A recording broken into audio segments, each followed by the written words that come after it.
go to my friend. I'll pass Flagstaff House and then go to the Air Force pilot's residence. My classmate's senior brother was an Air Force pilot.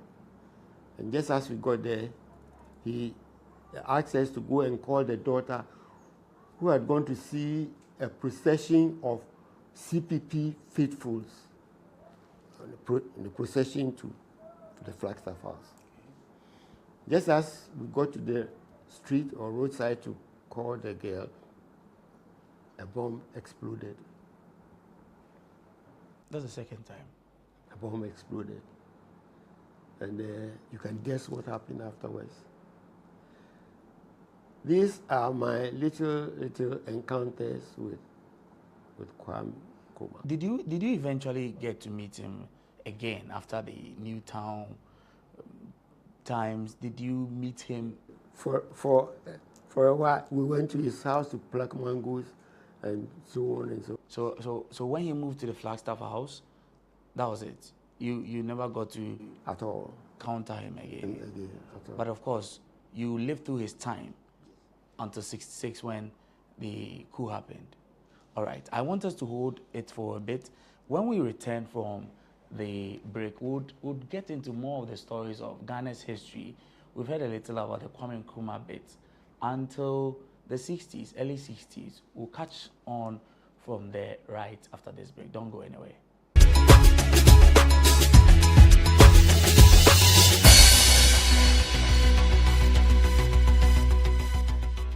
Welcome back to this Ghana Man series here. We understood what was happening. So what was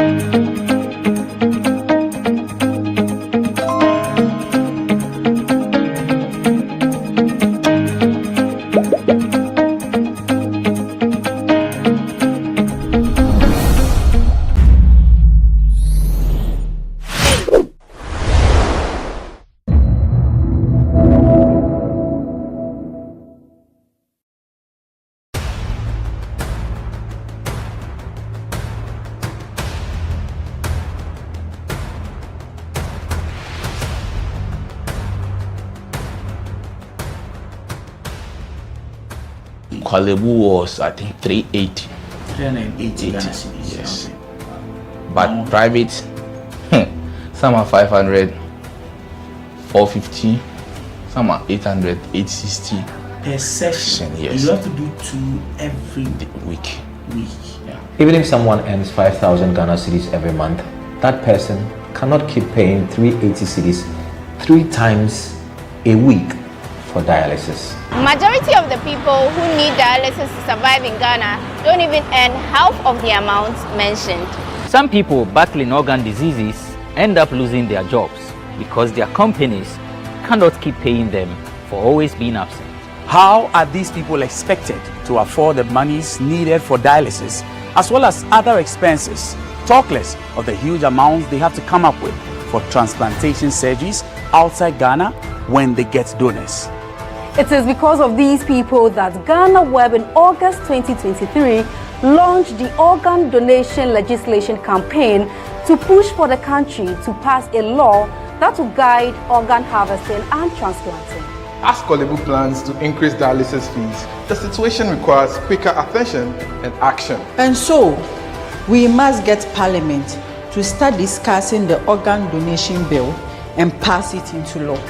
Now, when this bill is passed, more lives will be saved and the financial burden on patients would be reduced. And that is why we need you to join us on this campaign. Join the campaign by sending a 1-minute video of yourself sharing why Ghana needs a legislation on organ donation now to editor@ghanaweb.com or via WhatsApp 0552 699 625. Alternatively, you can share the video directly on your social media handles with the hashtags #PassOrganDonationLaw and #LegalizeOrganDonationNow. Organ failure should not be a death sentence.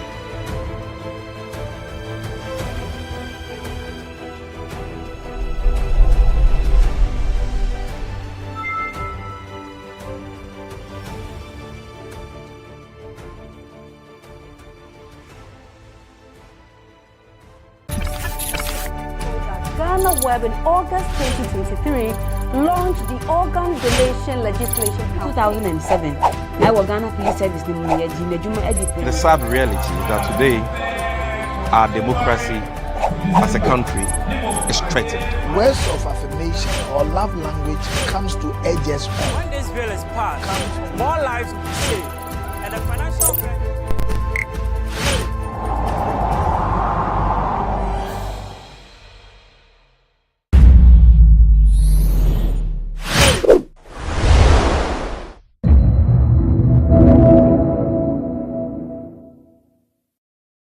It's a fort. It is a rare fort to support the castle. So this is the place they used to use the telescope. If you are in an up, you can see the Ermina castle. Okay. So he used to lodge this place, make sure that the better parade will move on. This way leads where? To the castle. Okay. And then the other one? The other one, he used to entry. Okay. So that means that much as we climbed using this, that was not how the queen used to. She used to enter through a tunnel. Good. Then the militaries used to climb.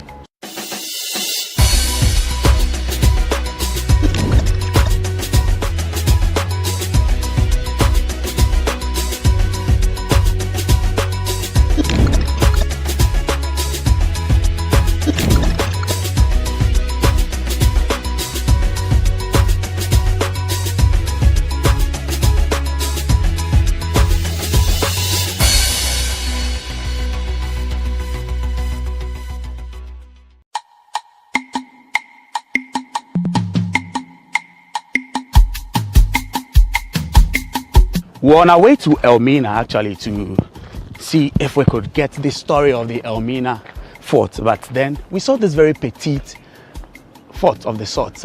We would have to get in there to find out if this is actually a fort. Very petite, it's like a room size or one compound size fort here in the heart of Cape Coast. That's what we want to get the story on. This is our Ghana Man series here on GhanaWeb TV. My name is Eche. Look, this is how we get up onto the fort, as it were, climbing up. This, I believe, has been here for as long as this fort has also been here. So come on, come along with us. Let's see what's in here.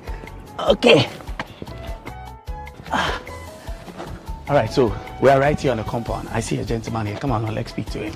Hello. Yo, bro. Hi. Good morning. Morning, sir. My name is Eche. I'm from GhanaWeb. Oh, that's great. What's your name? My name is Matthias. Matthias. Yeah. Matthias, we spotted this on our way to Elmina. Exactly. What's this place? This is the place you used to call Fort Victoria. Okay. That's a very special fort built by the Queen of the British. Okay. It's a fort. It is a rare fort to support the castle. Okay. Yep. So we're in Cape Coast, so there's a castle in Cape Coast. So this was supposed to support the castle. Here is a very long tower through the Cape Coast. This is the very long tower. Okay. More than over there. So if you check over there, it's a double. Here is only one. Okay. Yep. But this is way higher than the other one. Good. Okay. So this is the place they used to use the telescope. If you are in an up, you can see the Ermina castle. Because of the sun, that is why you cannot see. But okay. You it's can check it. It's a little So if it is the night, you see. All right. Yeah. So you mean that this was a central place between the Cape Coast Castle, which is on my right at the moment, and then the Elmina Castle also here. Yep. But what work was done here? This is the very special place made by the Queen. Okay. Used to call Queen Victoria. She became a queen in 1837. Okay. She takes 7 years to build this place to make a better trade between Ghana and the British. Okay. That is a better trade to help you with a little. And you give them something. You give them something. And the something was what? The something is a very special rock that we used to call it, special rock that we used to call it the gold. Okay. Over here, it is a very special and very quality. So the British see that, no, this is a very precious place. I mean, this is their all dream come true. So the Queen come to support them. Okay. So he used to lodge this place, make sure that the better parade will move on. She make the center where the white people and the black people used to meet and do the better trade. Give them example like wine, mirror, comb, then you too, you give him or her human being or gold or something special. So similar to other stories of other forts, the same way. This was initially for trade. Exactly. There was trade between the locals and then the colonial masters. Colonial masters. So they were taking gold from here. Exactly. Did it serve that purpose in its entirety? Was that all they did here eventually? Through this thing, it make like this is a very special place to them. Okay. So they will never leave this place, because the first white man who used to arrive in this place is the Portuguese. Okay. But the British people came and overthrown them. That is why they used to call themselves the Great Britons. They used to make a many country like America, Canada, Colombia, Belgium, where you see the white and black many. Right? So this is a very special. Okay. Yeah. Now I see that this place, the cannons have these wheels on them. I have not seen that around anywhere. In fact, this is a very small place. Very, very small place. And what's the other thing that we see here that's unique? Similar things, there are holes in here for people to look inside. But that's what? This is a tunnel. It's a tunnel? Yep. Okay. Can we here and over there is the same. There are two? There are two. So there's one here? And over there. Here's the way. This way leads where? To the castle. Okay. And then the other one? The other one, he used to entry. Okay. So that means that much as we climbed using this, that was not how the queen used to. She used to enter through a tunnel. Good. Then the militaries used to climb. So it's been there from the time this place was exactly. built. So if for the soldiers. For the soldiers. If you check on Google, you see how it is. It is not like that. It's because of the erosion that it shifts a little bit. Okay, so what's a plain? It is very plain. There is a wall. Okay. You see that very special. There is a flowers. There is a walking way. If you check on Google now, because it is online. Okay. Yeah. So the queen will enter through the down there. Exactly. Climb up. That means there was a staircase. Here is the room of the queen. Okay, can we get into the room exactly. now to see? Here is the gate. Yeah.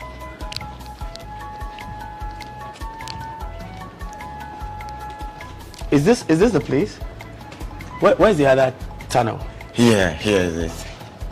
They used to cover it. Okay. Like the way Asians used to build the tall buildings. Yes. They used wood on it. After they continue. Okay. This is how they used the board. So if you check, you see the timber. Yes, still in there. Good. Then after they take the plywood and this thing to cover it. Right? All right. So if you stand on up here, you will see whole Cape Coast. Wow. Yeah. This 1, 2, 3, 4. So the other tunnel the queen used has been sealed? It has been sealed. Okay. It will pass through this. He used to sleep this place. Pass through so she used to sleep here as well? Yep. He used to lodge. If he come to Cape Coast, he didn't go to anywhere. This is the special place for her. So she preferred to sleep here exactly. in there? Nah, over there he don't used to, because over there is make like a business center. Okay, but here was her. Here's a very special, good hideout where she can see the whole Cape Coast and get a better breeze without disturbing with the mosquitoes and local peoples around. There's a tunnel leading to Elmina. Exactly. It was not just trade. No, it's not for trade. It's a very where they used to pass the stubborn slaves. Are you getting me? People will call those in the condemned cells. Is that the one? Yep, it is a cell. If you go to Cape Coast Castle, you see that it's a cell. Then you see the queen office on the up of the cell. Okay. So this tunnel passed through the cell. That's where it leads to. Good. So there's another one from Ermina through Cape Coast Castle. The time the slaves will be arrived, that they will see that where we are.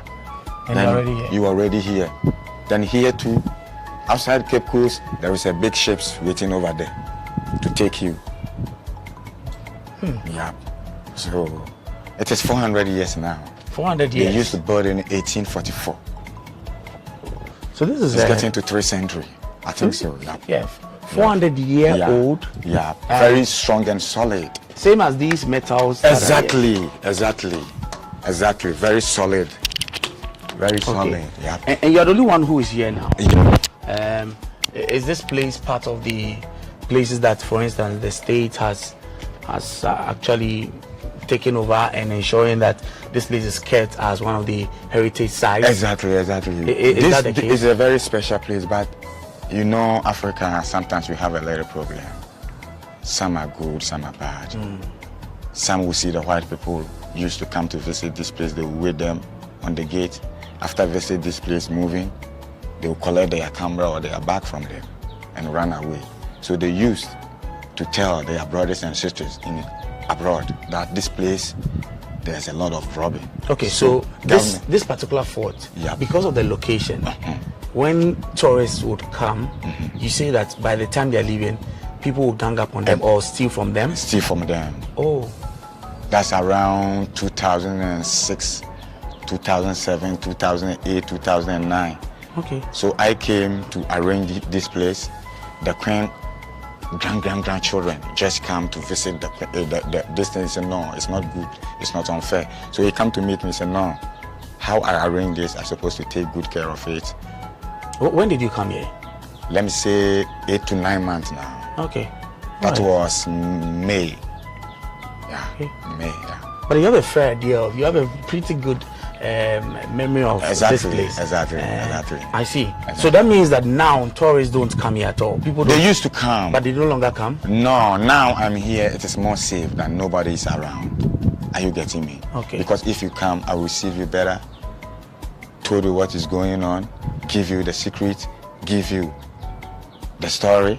After, I will make sure that I will escort you to the point that I will see that if the bad people are around, they cannot collect anything from you. So that's to say that if you're watching this and this is Fort Victoria, right in the heart of Cape Coast.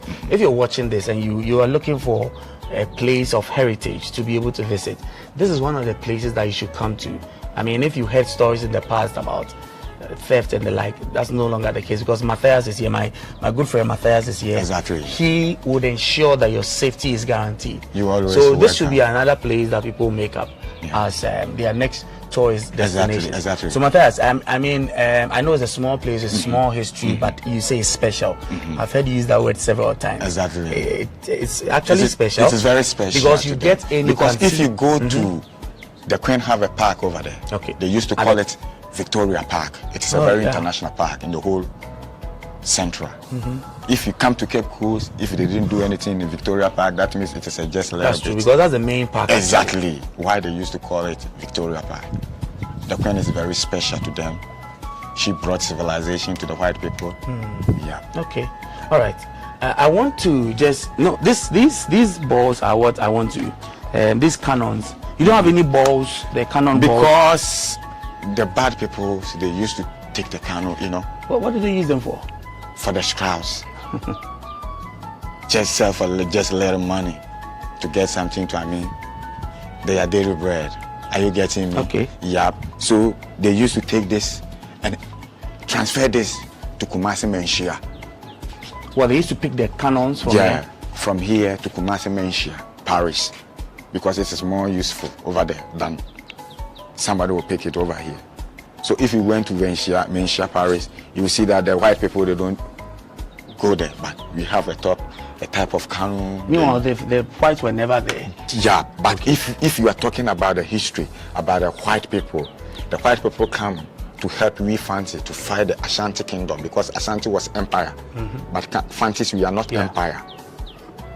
Are you getting me? Otumfo was there before Ghana. Get the independence, the name Ghana come. Yeah. It's 1608 that Ashanti Empire was found. Ghana became Ghana in 1957. That they signed under the Ghana, Nkrumah. So those people, if you are talking about a lot of slaves, the Ashanti people are a lot. I see a very interesting thing on one of these. There's an inscription or This is a very special clan. That's the queen. So this is the queen's crown. This is it. Yeah. So that's actually the crown. At least I could make that out. You will see the gene R, but I tried to find the meaning. I couldn't find the meaning. This is the great. I don't know this. Yeah. If you go to internet, yeah, I'll find it, but I can't find the meaning. Okay. Yeah. So if you go to Castle, if you go to Castle, you find this same crown on the office of the lady. She made the office in 1988. Yeah. Okay. On the front of the this, they used to climb, go up. Okay. Yeah. So the militaries. Okay. They used to climb in. That's where they used to guide all wide. They used to guide. I know that I've seen that you've kept this place quite well. Even leading up to this place, the road. I like this place very much because since I was a little kid, I don't come from Cape Coast, but I was educated here. Okay. I used to come here to study, only me. Yeah? Yeah. I used to come inside, very special, very neat. Yeah. And I realize you're using this place. It is I know. That is why I'm always here. Yeah. I come to school in Jibri Boys School. Okay, right down there. Okay. So I used to come here to learn. Yeah. Only me, because here is very good if you are learning or if you want to pass your hours. It is a very special place. You can see whole Cape Coast, what is going on. Even the beach is right here. Yeah. You get a better breeze. The scent is not the same. You see that over here, the scent over here and the down, the scent is not the same. Different. Yeah, it's different. Now I know that again, like I'm saying, it's a small place, but with great, rich history. Exactly. Is there something that if there were any authorities, maybe the Monuments Board, the ministry, anyone in authority that could help bring some uplift to this place? Is there some kind of help? Yep. That is why I told you before that I was here arranging, then the Queen grandchildren came from Scotland. Okay. She came, she wanted to take money to arrange any fort that belonged to the British in the whole Ghana. So he came to meet me over here. She talked to me to have patience, try to arrange this place. So it is better for me to do a garden or something to arrange this place, make it better. Anybody come, I welcome him, make sure that nobody will misbehave around. So you'd wish that beyond what the promise from the great-great-grandchildren of the Queen herself, you're hoping that at least the state of Ghana or someone. I believe because if you said anyone should come to arrange this place, it will be a boom. But no one can come because it belongs to the special people. Are you getting me? Yeah. We have a lot of people that they get the money that they can use. They will, even 3 days will not reach. They will make a better place, very special. They will do their radio because over here you get a very good reception. Yeah. Very best. Yeah. Because everything you do over here, it will prosper. They try their best to do radio, then the museum people try to stop them. Anyone who will try, the musicians come here, try. It's nothing if they want to arrange this. Even you get more than, you just make it special. Plant, make flowers, beautification, it is nothing, but it is not easy to get this. Are you getting me? Matthias, thank you. Again, like I mentioned, when we were starting this was not actually part of our plan, but then when we saw it, it really was striking. You could really tell that this was something that had some story around it. So we just wanted to come here and speak to you, and I'm grateful. Thank you for keeping this place. Thank you very much. Beautiful. Nice to meet you. Likewise. You are a nice man. Oh, you too, bro. I like you. So that's been, Matthias is more or less like the caretaker of this Fort Victoria, right in the heart of Cape Coast. And you hear the story. This was more or less where the Queen would come and while away her time.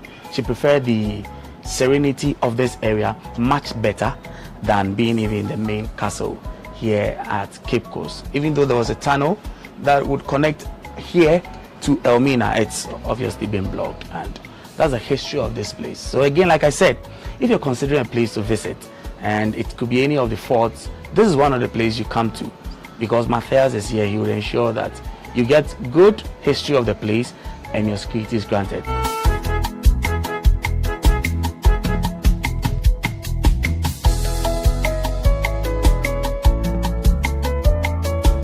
As we leave the historic Fort Victoria in Cape Coast, we're heading towards one of the most iconic landmarks of this beautiful coastline, which is the Cape Coast Lighthouse.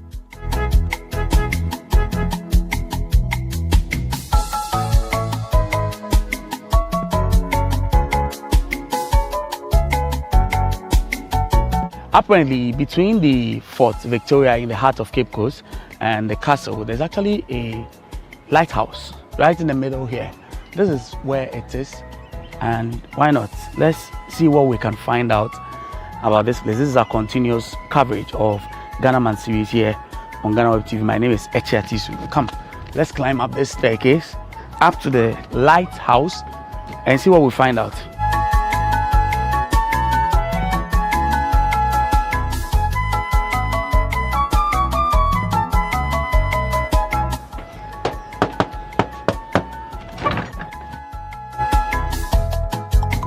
Since there was no one to take us around, let's just have a quick peek of this lighthouse and learn a little history about the place. The Cape Coast Lighthouse, built in 1835 by the British, is one of the oldest lighthouses in Ghana and a prominent landmark in the region. It was constructed to help ships navigate the dangerous coastline, which was historically known for shipwrecks due to its rocky shores.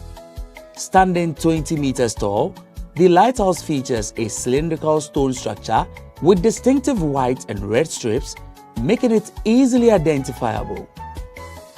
The lighthouse also holds deep historical significance. It stands on a hilltop, offering a commanding view of the Cape Coast Castle, which was once a major center for the transatlantic slave trade. The lighthouse's location near this dark chapter of history provides a poignant reminder of the region's past. Over the years, the lighthouse has continued to serve its primary function of guiding vessels safely, but it has also become a symbol of the resilience of the local people. In addition to its maritime role, the Cape Coast Lighthouse now attracts tourists with its stunning views of the Atlantic Ocean and the surrounding landscape, making it a must-see spot for those visiting the Cape Coast area. Today, the Cape Coast Lighthouse stands as a testament to both the colonial history of the region and its ongoing importance in modern-day maritime navigation. It's not just a structural function, but also a piece of history that offers visitors a connection to the past while providing panoramic views of the natural beauty of the area. Thank you. This has been our episode on Ghana Man series here on GhanaWeb TV. My name is Echiatis. Remember always to like, subscribe, click on the notification button of our channel on YouTube. Look for GhanaWeb TV so that the next time I put up a video or any of us put up a video, you would get notified. Until another time, bye-bye.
Kwalebu was, I think, 380. 380 Ghana cedis. Yes. But private, some are 500, 450, some are 800, 860. Per session, yes. You have to do 2 every week. Yeah. Even if someone earns 5,000 Ghana cedis every month, that person cannot keep paying 380 cedis 3 times a week for dialysis. Majority of the people who need dialysis to survive in Ghana don't even earn half of the amount mentioned. Some people battling organ diseases end up losing their jobs because their companies cannot keep paying them for always being absent. How are these people expected to afford the monies needed for dialysis as well as other expenses, talk less of the huge amounts they have to come up with for transplantation surgeries outside Ghana when they get donors? It is because of these people that GhanaWeb in August 2023 launched the organ donation legislation campaign to push for the country to pass a law that will guide organ harvesting and transplanting. As Kolebu plans to increase dialysis fees, the situation requires quicker attention and action. And so, we must get Parliament to start discussing the organ donation bill and pass it into law. Now, when this bill is passed, more lives will be saved and the financial burden on patients would be reduced. And that is why we need you to join us on this campaign. Join the campaign by sending a 1-minute video of yourself sharing why Ghana needs a legislation on organ donation now to editor@ghanaweb.com or via WhatsApp 0552 699 625. Alternatively, you can share the video directly on your social media handles with the hashtags #PassOrganDonationLaw and #Legalize Organ Donation Now. Organ failure should not be a death sentence.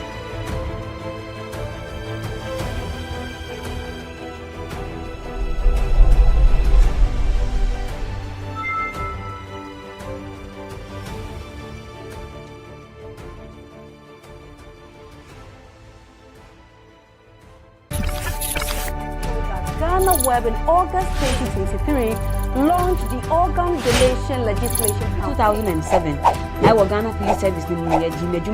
The sad reality is that today, our democracy as a country is threatened.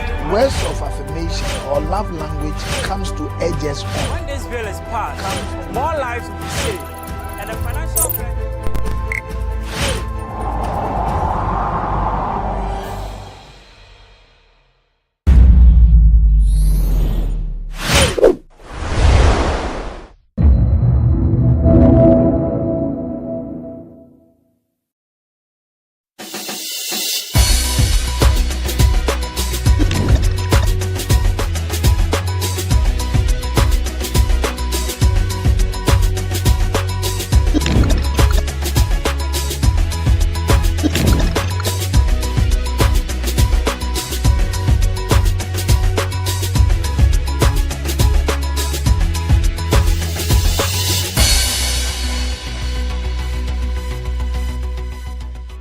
It's still a continuous coverage of Ghana Man series here on GhanaWeb TV, and if you can see in the background, I'm standing in a room and I'm not seated yet because in a few moments I'll be seated with our guest for this episode. You'll get to find out who that person is first of all, but this is one of his awards. Many of them, if you look around this room, a number of those things are here. It's a story of a man who is celebrating 100 years. It's actually 100 years. Yes, 100 years. And that's a story we're bringing to you. It's a story of W1 Joseph Ashite Hammond. You may have known this person or you know who I'm talking about. But how about you hear the real stories from the man himself? Once again, welcome to our Ghana Man series here on GhanaWeb TV. My name is Etiatisu. The next time you see me, I'll be seated with our guest.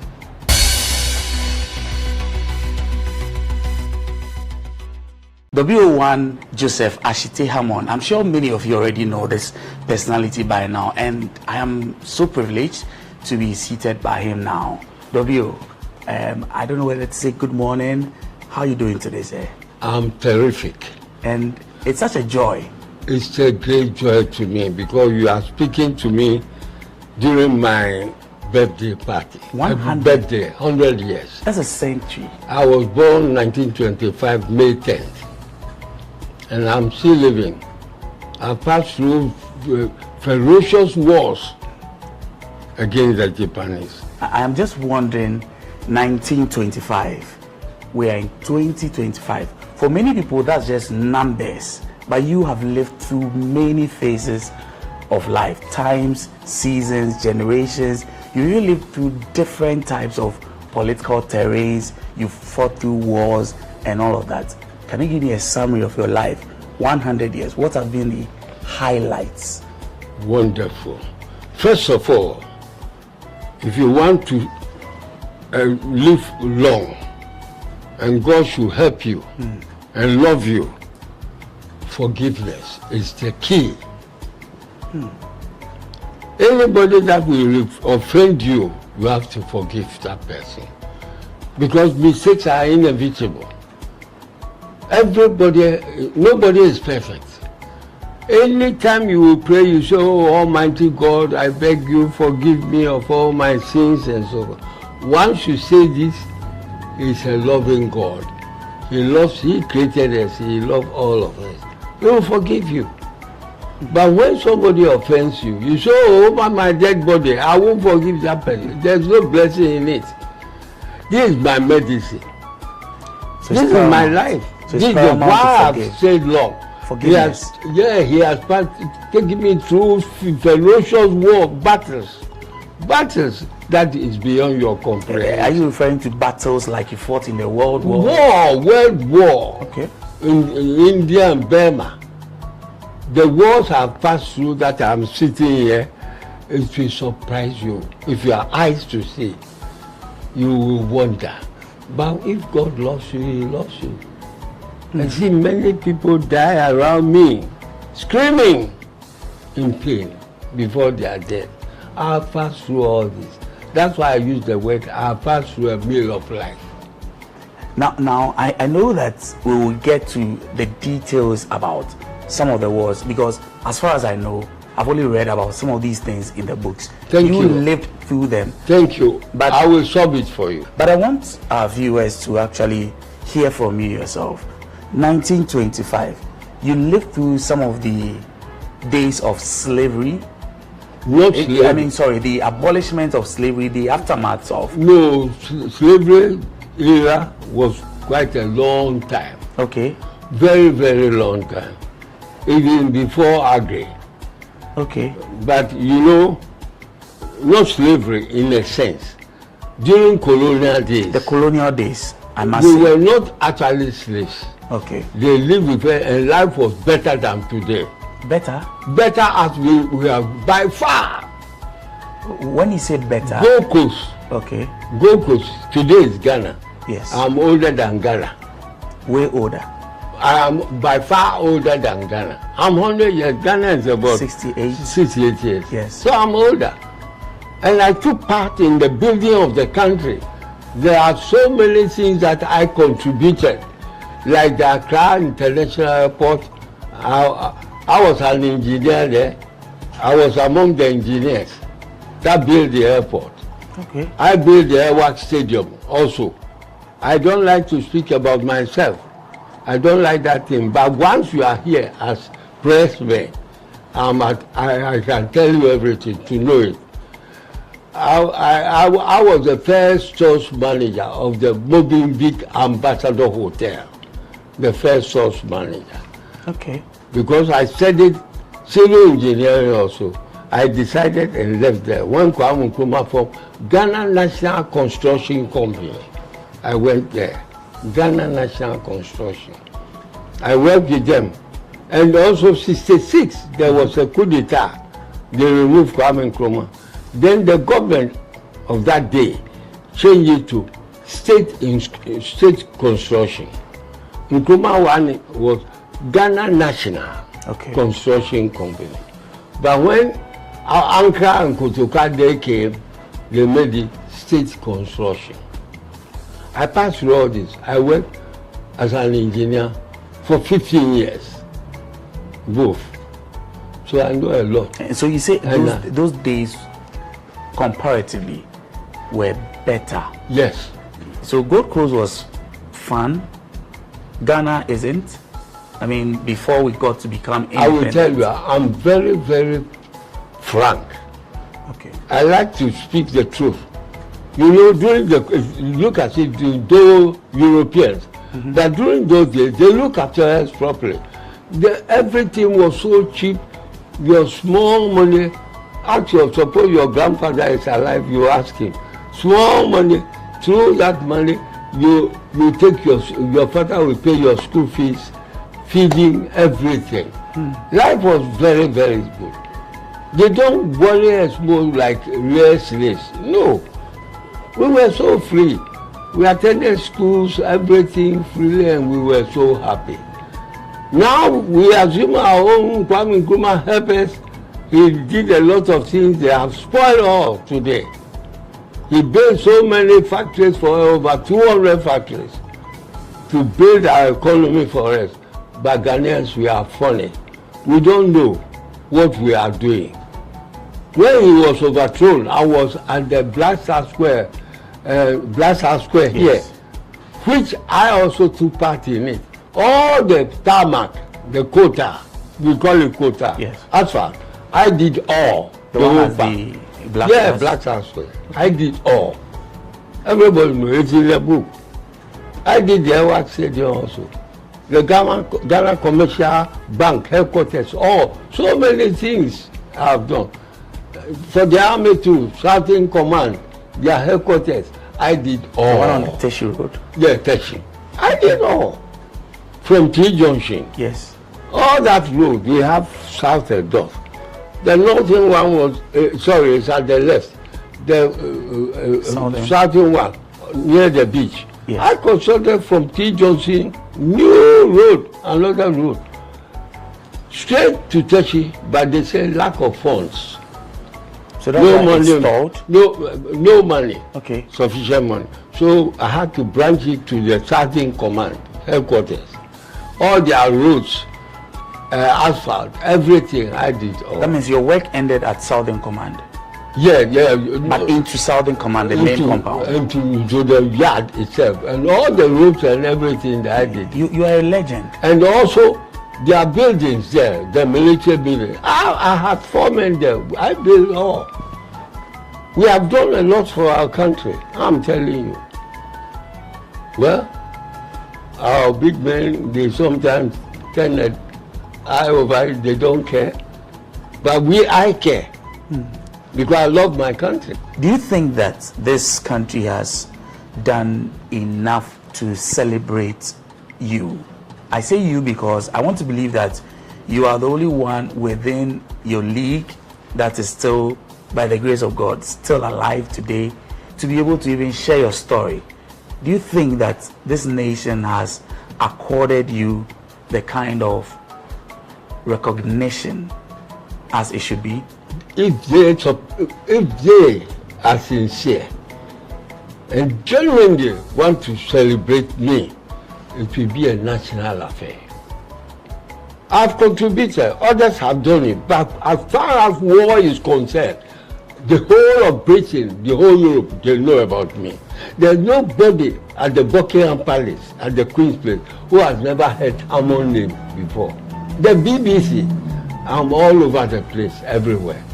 I've contributed a lot for our country. I hear you fought for the 14th British Army. 14th? I was among. Okay. We were part of it, 81st Division and 82nd. I was in 82nd Division. Brigadier Weston was the 2IC for General Hugh Stockwell, who also was the 82nd Division Commander. 81st Major Woolner, Major General Woolner. Then the 2IC Tottenham was then the 81st. 81st and 82nd. What we have seen, as I said before you, I repeat, it was terrible. You have such a sharp memory. You are mentioning names. You are mentioning places. Your memory is so sharp. But even there was something I will tell you. I don't forget. God created, the way God created everybody different. You see, I've been blessed with retentive memory. As you sit here, I'm not throwing my weight about. There's no country in the world that you actually, I don't know the capital city. You mention it, I'm here. All of you, I throw a challenge to all of you. You mention it, any country in the world, You mentioned. If you know it. Your memory is beautiful. I mean, I will tell you. I am listening to you, and I can't even ask as many things as I can, because you are telling me such clear details about your life, your encounters, and things like that. And that brings me to your medals. You are a decorated soldier. I mean, I see medals on your... Yes. Your what medals are these? What are the stories you behind see, these? This one. This medal. The very first one? It's Burma campaign. Okay. The Burma War. Ferocious war we fought. All these things, when you have written it on here. Burma campaign. Okay. Then this one too. Is this one is defense. We defended the British Empire and the Gold Coast. This one, 1939-45. That means from 39 when the war started until they finished, I was among. I took part in it. Defense also. And this one, Kwame Nkrumah, Republic. He gave a special to us. Those that we went to the war and came. You see that there's a castle. Yes. You see on it, our castle. Republic of Ghana. That's July 1960. Yeah. So when Ghana became a republic, on that very day, that was when this was given. That was why, the reason was what I'm explaining. Many people don't know. You see, we had governance. And then the last person, the governor left, Alan Benz was the last. Then Sir Noble Adenkla came. He was the last governor during our independence. But they brought Lord Lisowell, who happened to be a governor general. Okay. That man, any law that we pass at the Parliament House, our Parliament, he will sign on behalf of the Queen. Many people don't know. Though we were independent country, but after 57, any law that we pass in our Parliament, Lord Lisowell, Governor General, will sign. So that means between 57 to 60, before Ghana became a republic. 60 before we became a republic, fully, we were free forever. Though we were free 57, but we're not very free. But not very free, because the Governor General signs on behalf of the Queen. Okay. Any law in our Parliament, until Kwame Nkrumah realized that no, he wanted independence for us. We had nothing to do, nobody to serve anybody. So, from 57, 58, 59, 60, then July 1st, Kwame Nkrumah became the first president of Ghana.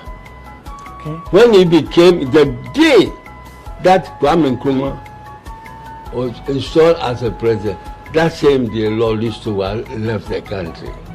We had nothing to do with Britain again. We were on our own. So we truly became free in 1960, July 1. Exactly. You have mentioned Nkrumah a few times. Yes. We all love to hear Nkrumah's stories. I work closely with him, because suppose you are growing or you hear about Dede Achichinchang, the market women that helped to build this country. How did you refer to them? Dede? Accra woman, she is a very tough woman. They were the bulwarks, the gurus of the CPP. Okay. And suppose you have time, I'll tell you how the CPP came to be at Sopon. Okay. There was trouble there. Many people don't know this story. There was trouble at Sopon. You see, when United Gold Coast Convention, they said they will obtain independence for Gold Coast time for Ghanaians. But unfortunately, all of them were lawyers. When they get up in the morning, they'll go to the chamber, they'll go to the court, the Supreme Court and everywhere, to serve their clients. they get some money to look after their family. So one day, Akwaje, one of the lawyers from Labati, just here, Akwaje, he told them, he said, look, you people think Gold Coasters are fools. They are not fools. They are patient. They are watching you. You said you were obtaining independence for them. That time, Accra here, they had only 18. They had 13 offices. Okay. 13 offices. 1, 2, 3, 13. Now, the Akwaje advised them. He was a lawyer too. He advised them that, look, to avoid massacre, if we don't take care, one day they'll be here and massacre it. So the only alternative is to find somebody special for this independence matter. Then Dr. Dankwa asked me, who? Then he said, Akwaje, he said, Kwame Nkrumah. Yes. Who taught me at Lincoln University in America. It's the best. The whole Europe knows him. Luckily, it's a Ghanaian. It's an Nsimama. Let's bring him to lead this team for us. Then we are free to attend our court proceedings and so forth. They all agreed. Okay. How much it will cost to bring him? They say £100. They contributed the money. They gave it to Akwaje. He arranged. Fortunately, that time Nkrumah was doing his some of his degree in Britain. He said he was a degree grabber, master of social and so even Bible, Bachelor of Divinity. He had all this. You see, so he was brought. When he was coming, he came with Kojobocho, his best friend, to take his work permit, letter from them. When he came there, they celebrated, they were so happy. Then he took the letter. He started from 47 December. My, oh my, let me get up. Nkrumah, he was a genius, I'm telling you. So he was the one who came to change the real face of the I struggle. am telling you, suppose Nkrumah live like me, Ghana will completely change. Suppose Nkrumah live longer. But he had enemies within our own country, then pulling his leg. Oh, it was terrible. He passed through troubles, but still he kept fighting. So, from 47, 48, he had over 300 branches all over the country. From 13? These people only 13. And he was among them. He took it, he was in charge of the organization. He was a great organizer. Then he traveled to the north, east, Takrady, here. By end of this 48, he had over 300 branches. Branches that there are people working inside. He has done all this. So some of his colleagues, the lawyers, you know them, their character, they won't do it, and they cannot do it. But they will force, they will pretend as if they could do it. Then some of them started hating him. He became so popular all over the country. So they wanted, now they thought that they could do what he had done, but no. Everybody has his destiny. God has blessed him. He was brought specially by the Almighty God to free us. That was his mission. I know, because as I sit before you, I'm not throwing my weight about. I'm not bragging. I'm here for a purpose.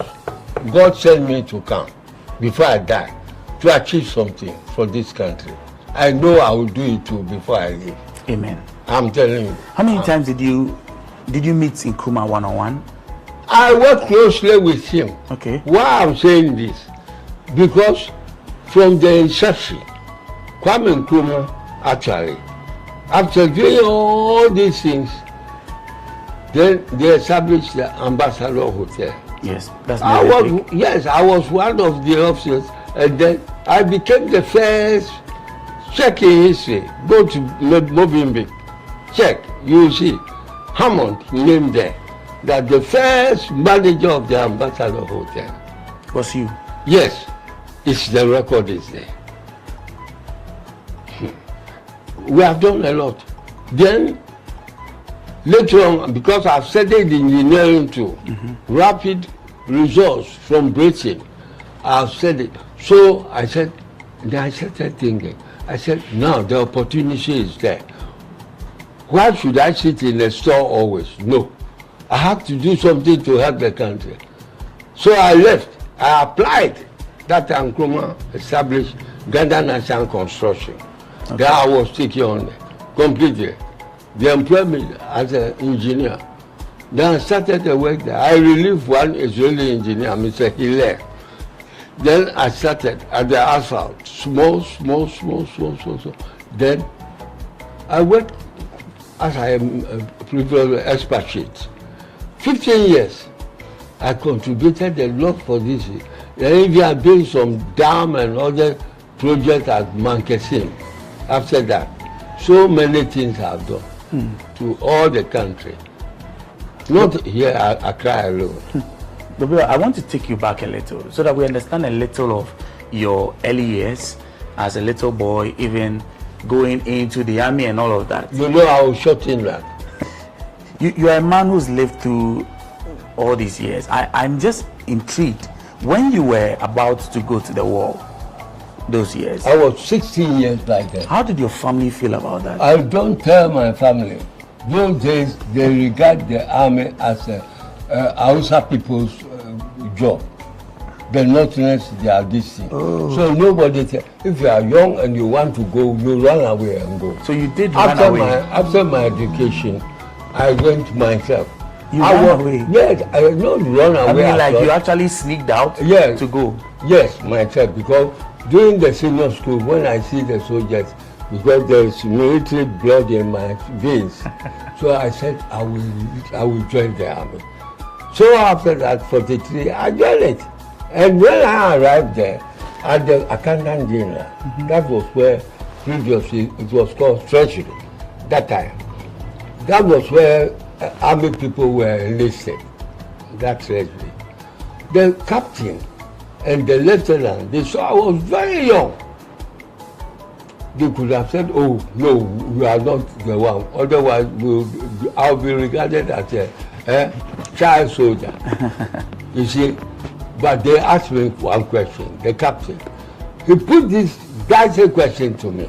He said, look, my son, if you are asked to kill your mother, would you do it? I realized that it was a dicey question, very difficult question. Your mother who born you, he himself, I asked myself, can he do? Kill his own mother. What answer did then I said, if she has committed a grievous offense against the state, and the state said I should kill him, I will kill her. I will kill her. The captain said, what? I said, yes, I will kill her because the state comes before my mother. Oh, wow. Once she has done something injurious against the state, I will kill her. Then I said, you'll be a brave soldier. That was just to test your bravery. Yes. It tested my brain in a very cunning way. Straight away, I was enlisted into the army. And then you became a soldier. 16 years. Your first war was which war? Second World War. The First World War was fought about 100 years ago. Okay. But now, the present war, I was in 10th Battalion, a mechanic, fighting. So I was a mechanic cum infantryman. Okay. At the same time. How were your days like? I want to get into the mind of the war days. You see, during the war, when we were fighting, we were trained in India especially more. So you were sent to India? Yeah. If I want to tell you, because no time. Otherwise, how we traveled from Takrady in the war, from the Takrady, then to Sierra Leone to Gibraltar, and so forth. 21 ships. It was so many things. That's how you got to India? Yes. 21 ships at Gibraltar. 5 o'clock in the morning, when we woke from under the deck, all the other ships vanished. Mind you, we were soldiers. Obey before complain.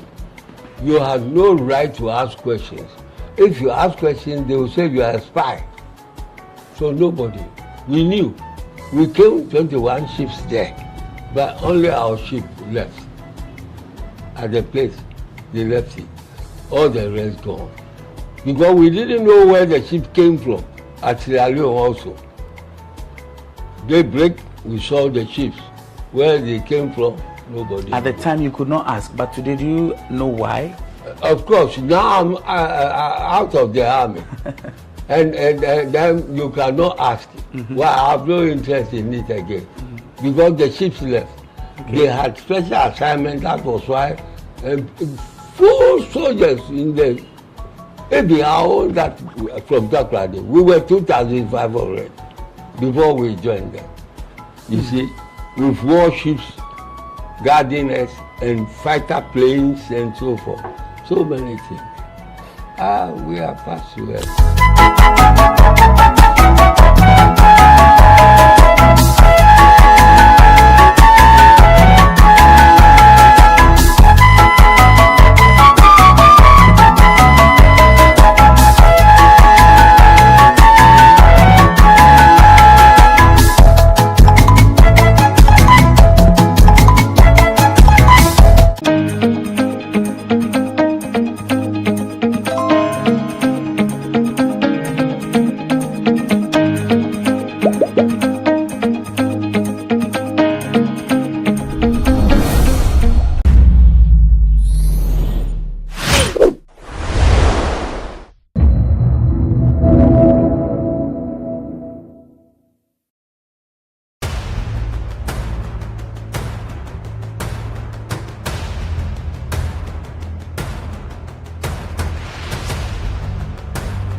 Kwalebu was, I think, 380. 380 Ghana cedis. Yes.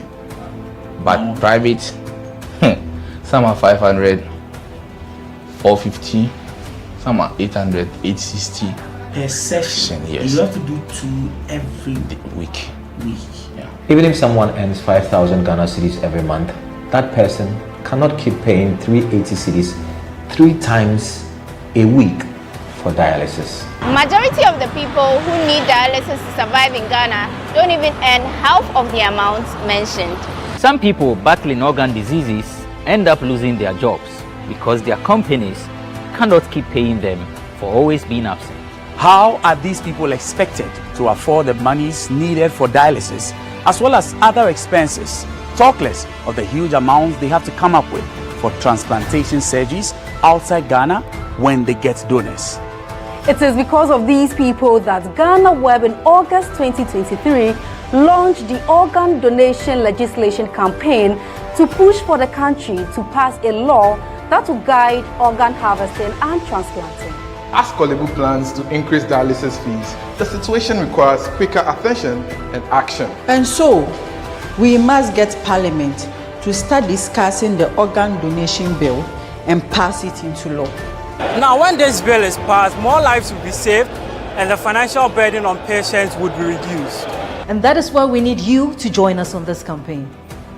Join the campaign by sending a 1-minute video of yourself sharing why Ghana needs a legislation on organ donation now to editor@GhanaWeb.com or via WhatsApp 0552 699 625. Alternatively, you can share the video directly on your social media handles with the hashtags #PassOrganDonationLaw and #LegalizeOrganDonationNow. Organ failure should not be a death sentence.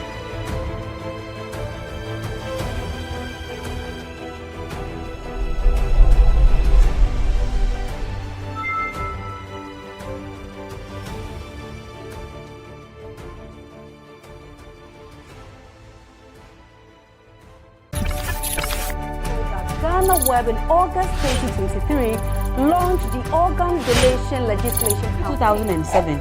I was Ghana Police Service. The sad reality is that today our democracy as a country is threatened. Words of affirmation or love language comes to urge us on. When this bill is passed, more lives will be saved, and the financial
In this line of work, we get to travel and meet people from all walks of life.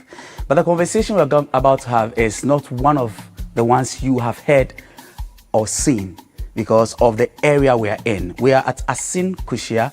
It's in the central region of Ghana, and Kushia is actually regarded the cleanest city in Ghana.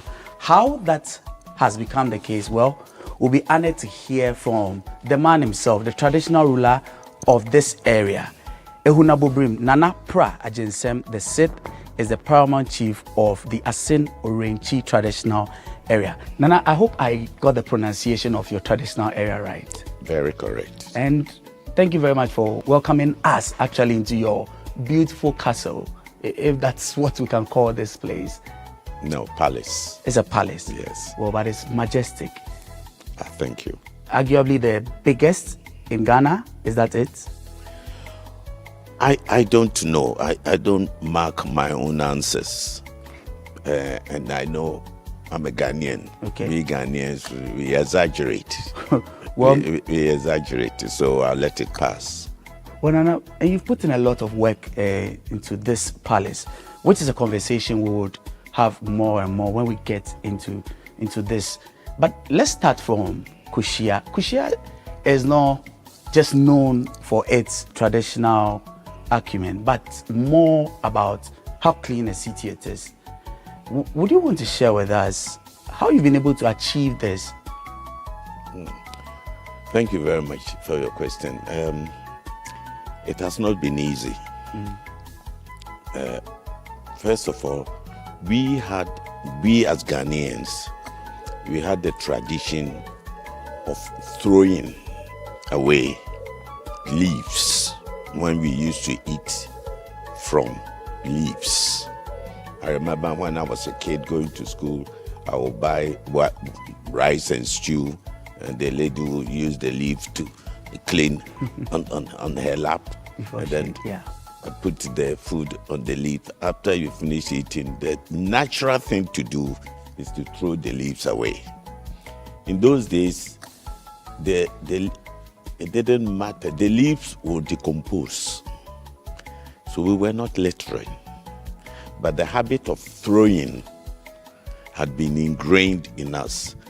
So when this creature called plastic came, put our food in the plastic, after eating, we throw away, because that is the habit that we had inculcated in us. Throwing away. Of throwing away.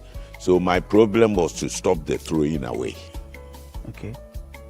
So I tackled the school children, went to classrooms and told them that it's unhygienic to do that. So they should all help so that we'll make Kushia the cleanest town in Ghana. I told them that in my reign, I will not be able to make Kushia as big as Cape Coast, but I'll be able to make Kushia cleaner than anywhere else in Ghana if they support. And they supported. I empowered them, In Kushia, if you throw away, especially if you're an adult, if you're not careful, a 10-year-old boy will tell you, Papa, mpacho haya ntu adiengoha. He says, I'm sorry, Daddy, here you can't throw here. So please pick it up. I told them to say please, but they should make you pick it up. And it hasn't been easy. It hasn't been easy. Every Wednesday, we have a communal labor day. You don't go to farm, you don't go anywhere. We used it to clean the town and our houses, and we used to do our gardens. And so if you go to the town, you see normal houses, they've grown flowers. I love flowers, I encourage them. Yes. So Wednesday, they use it to do all sorts of, sometimes they don't come, and you know, and so on and so forth. But then this is human behavior. So really, it is empowering the youth and me making sure that they do what is right. No, that's a good example. And actually driving through the town, we saw school children doing as you've mentioned, sweeping, weeding along the roadsides and things like that.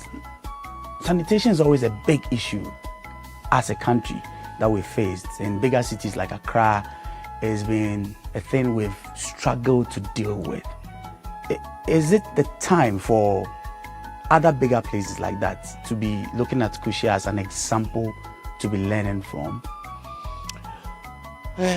Well, every new thing gives an opportunity for people who feel that's a good thing to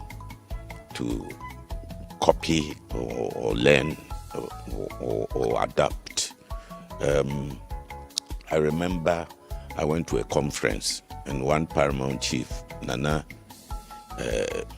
Yeji Mahine, came to me and he said, "You are Nana Prajinsem." I said, "Yes, sir." He said, "I've been looking for you for a long, long time because I heard that Kushia sanitation is on top, and I want to come and find out how you manage this and have a conversation with you." I said, "Yes." Just under a month he came. He spent about 3 days with me here. We were brothers. We went everywhere. When he went back, at that time I had dustbins. A lot. I sent 50 to him also to use. I was happy that somebody thinks that there's something good happening and he wants to copy. It's good. Me, I copy all the time. Secondly, somebody sent me a video, Nana Domahine. Yes. He had a 22nd anniversary or something, and he said he would not be good to end his anniversary without complimenting Hunabobrim Prajin Synthesis for his sanitation work. I had never met the gentleman. I had never spoken to him. And I thought, wow, this is interesting. About 3 months ago, Omahin of Suba in Central Region, he called me. He said, "Nana, I'm launching my sanitation program in my traditional area. Can you please come and chair it for me and talk to the youth for me?" I said, "Sure." So I went to Brownhafu. There I met Domahine. On my way to Suma, Domahine was sweeping with ladies playing music behind him. He was sweeping and weeding from town to town. Apparently, he had also been invited to Suma. And I got down from the car and I joined him. And it was joyous. The people there couldn't believe. So finally we ended up there, and the rest is history, so they say.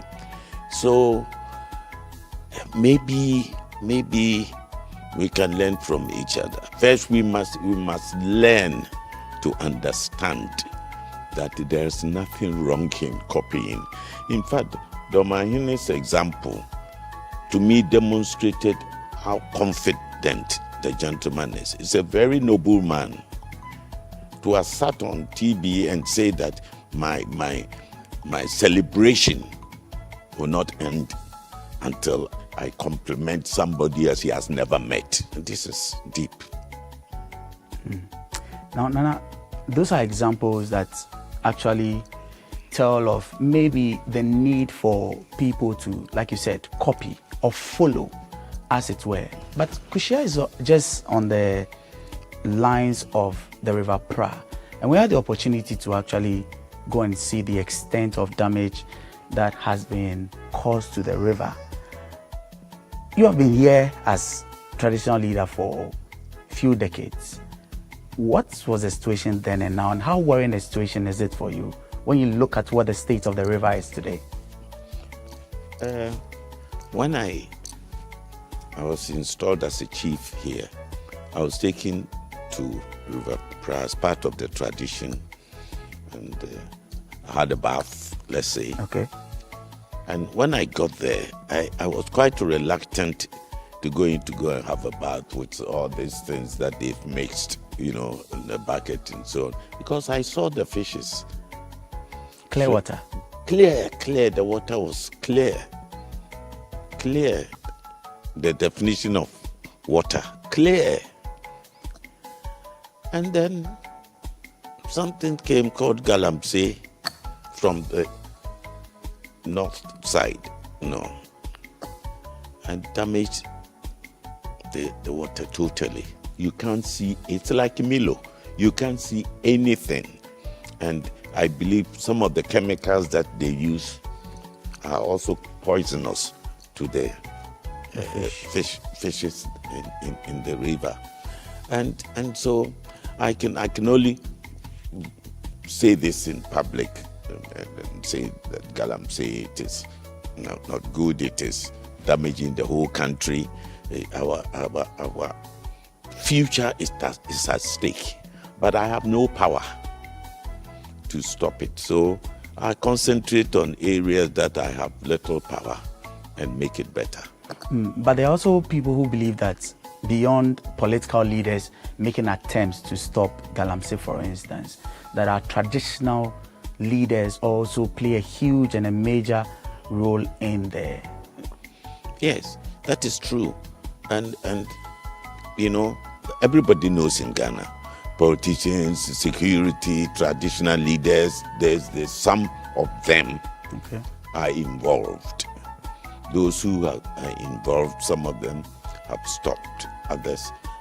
I used to be a member of National House of Chiefs. We used to talk about Galamsey and the need for the traditional leaders not only to stop, but to advise their subjects not to do that. But that is as far as I think that traditional leaders as a group can go, and individually you can also advise your subjects not to get involved in that. But apart from that, there's nothing I can do. I don't have the power. If I were made minister for Galamsey, then we will see something. Minister against Galamsey. That would be a position you gladly accept if there was any such thing. Well, it depends. If one can get over the constitutional restraint of chiefs getting involved. I wouldn't consider it a political appointment, because the Constitution makes an exception to someone with special knowledge that can be used. The president or the authorities can employ even though he's a chief. But I don't think I have a special knowledge in Galamsey. Okay, before we move on to other subjects, just a last one on this. Just because your community is on the coastline of the River Pra, are your people still able to fish? No. It's poisonous. It's poisonous. That's work that's been taken away from. Yeah, they are redundant. Well, they come back to the land, and the little that they can get from the land is what keeps them alive. Okay. Now we would just return after a brief break, and then we would continue with a conversation. This is still People and Places. I'm speaking with the traditional leader in Asin Kushia. Nana Pra Ajinsem the Sit. We'll be right back.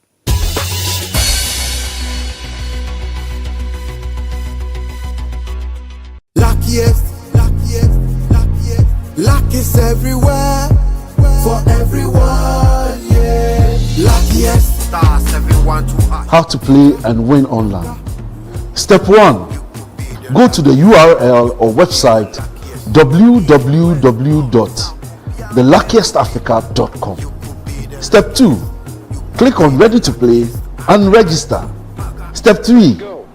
Fill out your valid details to register. Step 4. Enter and confirm the OTP sent to your email. Step 5. Purchase your ticket or generate a random ticket. Step 6. Enter the ticket amount you want to buy. Step 7. Follow the steps to buy tickets for yourself or someone. Step 8. Confirm your ticket and choose your payment option. Step 9.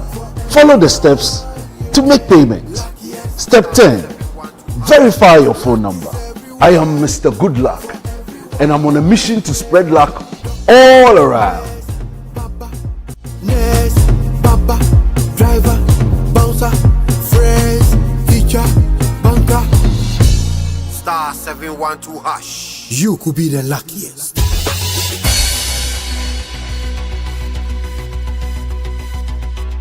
Welcome back from that short break. My guest is Nana Pra Ajinsem the Sixth. He's the paramount chief of the Asin Orenchi traditional area. Nana, now this is your palace. It's huge, perhaps the biggest in West Africa, not even Ghana. It's a long story about how you came to achieve this. Would you be kind enough to let us in on when this vision started and how far you've gone with it? I remember one day I was talking to my wife about Kushia, and she said, "You should build a palace. Oh, you should build a palace before you go. You should build a palace." I said, "Okay, I will.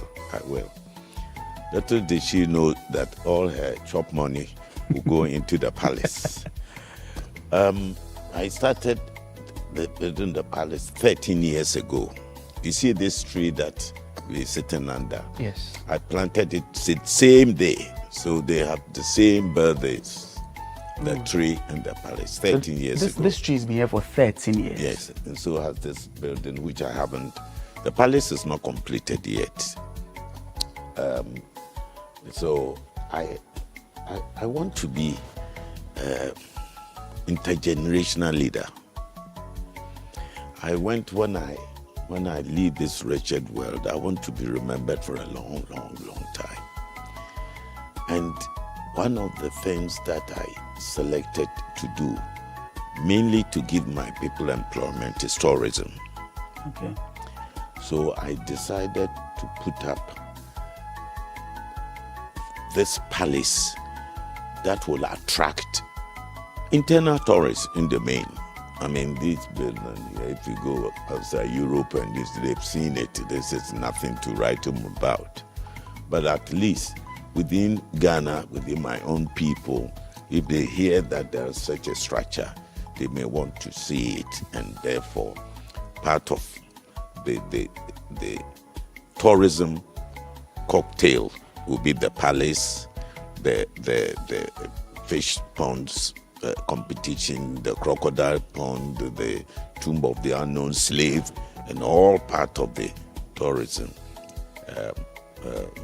offer that I'll be giving to the people, from students right down to executive directors and so on. So gradually, I'm not a wealthy person. Resourceful maybe, but not wealthy.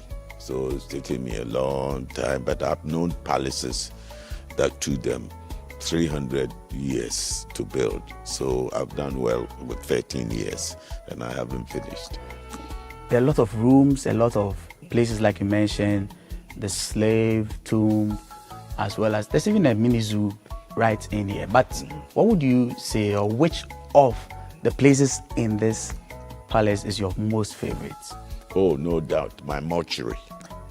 Your mortuary? Yeah, I have a mortuary. No, you have a mortuary? Yes. Right in here? Yes. A private one? Yes, of course. It's not for public. That's why I have my own. And it's your most favorite place. Yes. It reminds me of my mortality.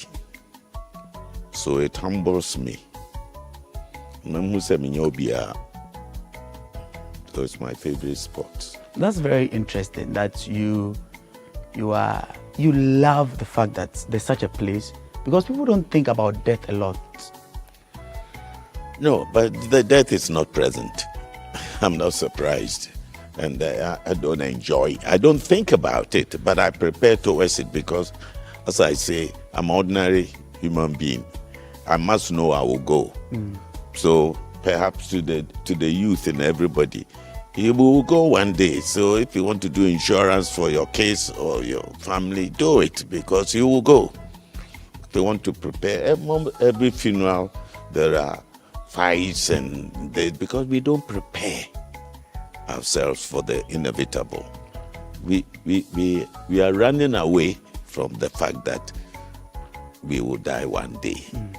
And then Hunabo Brim doesn't run. I face it, I prepare for it. And now give us a mental journey around this palace. What and what? Apart from the few ones we've heard about, what would anyone see when they come into this palace? First of all, they will see Ghanaian. What a normal, ordinary Ghanaian can do. That people will say that the biggest palace in Africa, West Africa, Ghanaians, we do exaggerate.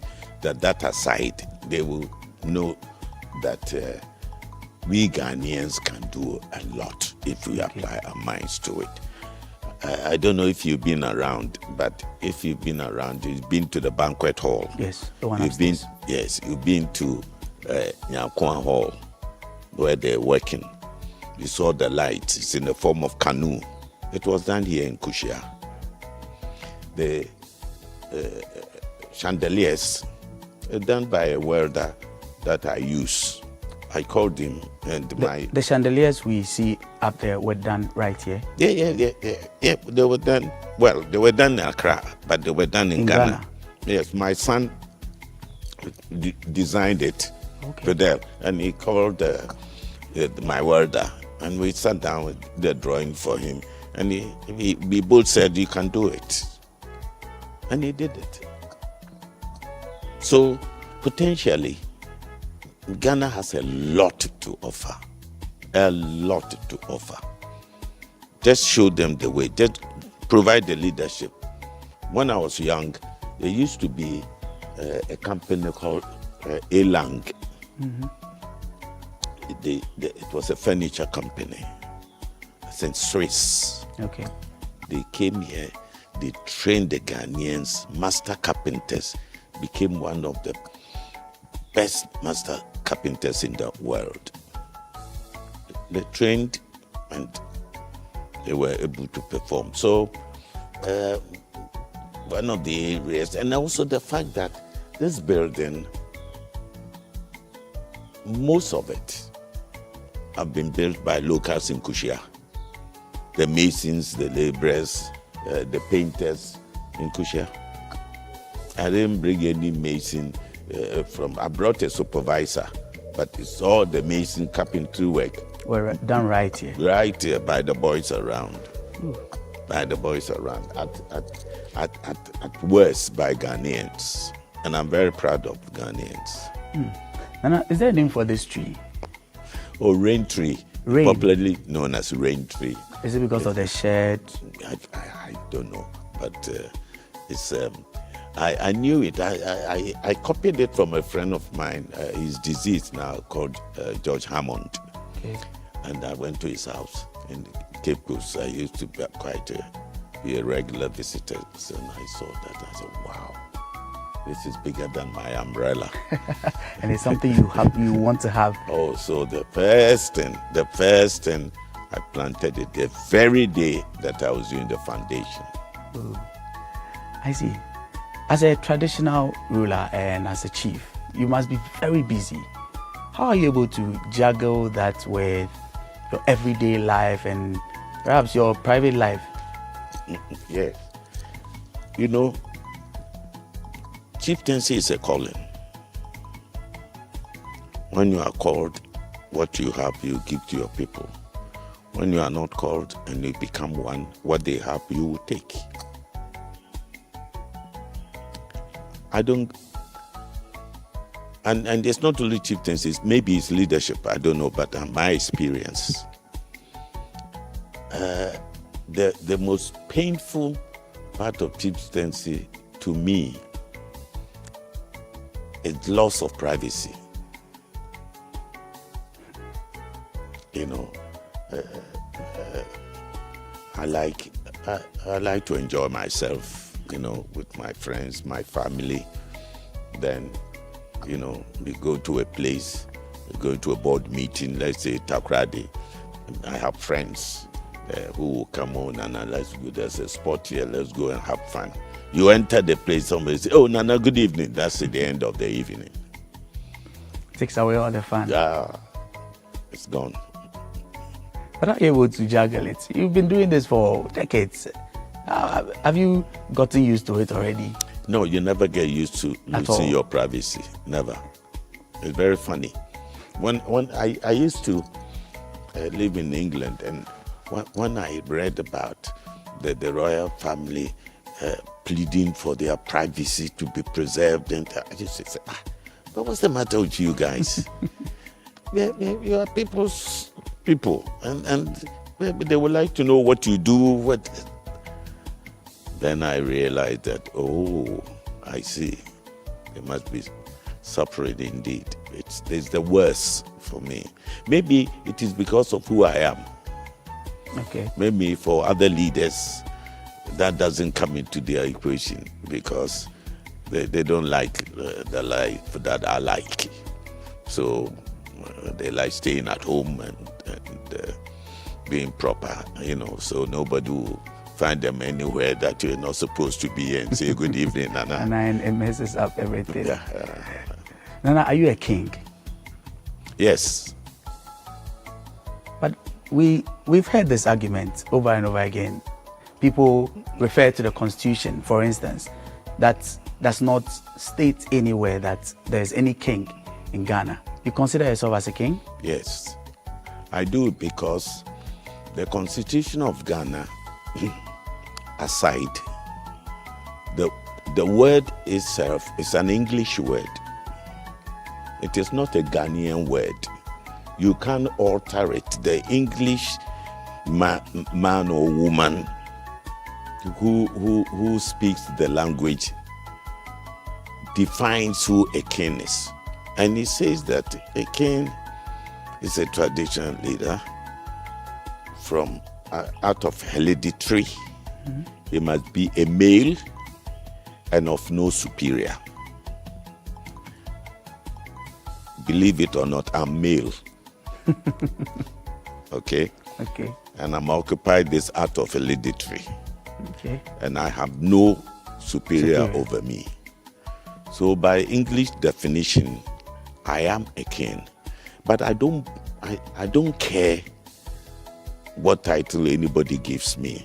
But that's a straightforward question. And that's where perhaps I have a disagreement with my brother Domahine.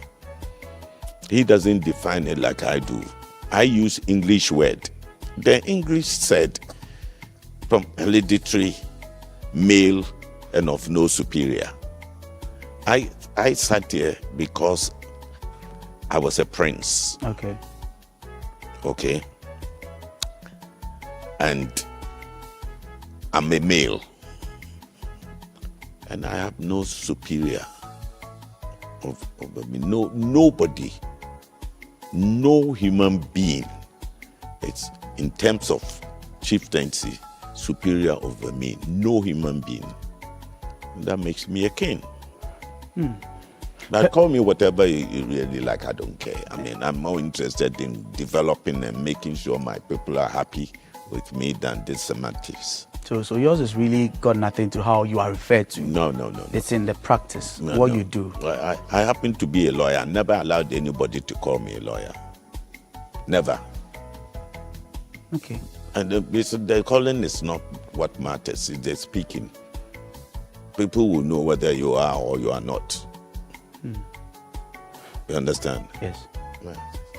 Well, Nana, I couldn't avoid seeing a very beautiful thing here. It was a carriage in this palace. Yes. The type we would see in England. I mean, the last time I saw something close to that was during the funeral of the late Queen of England. Yes. Nothing close to that, but I saw one right here in this palace. Is that something you use?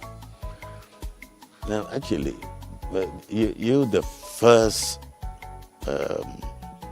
press men and ladies that have come here since I got the royal carriage. I've never used it. Okay. And I don't know when I'm going to use it. But I've always had challenge about being carried by another human being. It has been something that has bothered me for a long, long time. I ask myself really and truly, and I'm not saying this frivolously, I mean it, that another human being carrying me, I found it offensive. I am nobody to have that privilege of being carried by another human being. I know that it's a tradition, it's custom, but there are several practices that we have stopped. I mean, I have never seen it, but I heard that when the chief dies, they will kill people to go with the chief so that those people will serve the chief somewhere, wherever he's going. That I have heard used to be the custom and tradition. So we should do that today. So if somebody kills somebody close to you because somebody thinks he's so important that he has died, and when he goes, he needs people to serve him wherever he's going. Is that correct? The Constitution of Ghana, I think it's Article 272C, give the chiefs the opportunity to eliminate, that is the word used, to eliminate outmoded customs and traditions, and that is precisely what I'm doing. So you're working around... Sorry. No, please go ahead. Thank you. I think that the time has come for me to look at that particular aspect of culture. To me, it's an abuse. For me. So it lasted a long time. Okay. And it did because I didn't find alternative. I saw the reason that they will carry their leader and so on. I could read the mentality. And I delved into history a little. You know, when the white people came and enslaved us, they will go from the coast right down up to go and buy slaves and bring them. They were in a hammock, and the blacks were carrying them with their helmets. I suspect that when they left, our people saw it and they liked it. I suspect. Okay. So maybe copying is okay. Good copying is even better. So maybe they saw it and adopted it. Or maybe in those days also there were no streets, no cars, no roads. So when they're traveling with their leader, they thought out of respect, they shouldn't let the leader walk on it. They will carry. I can understand those rationale. But you don't think that it's still relevant today? We have cars, we have roads, nice roads.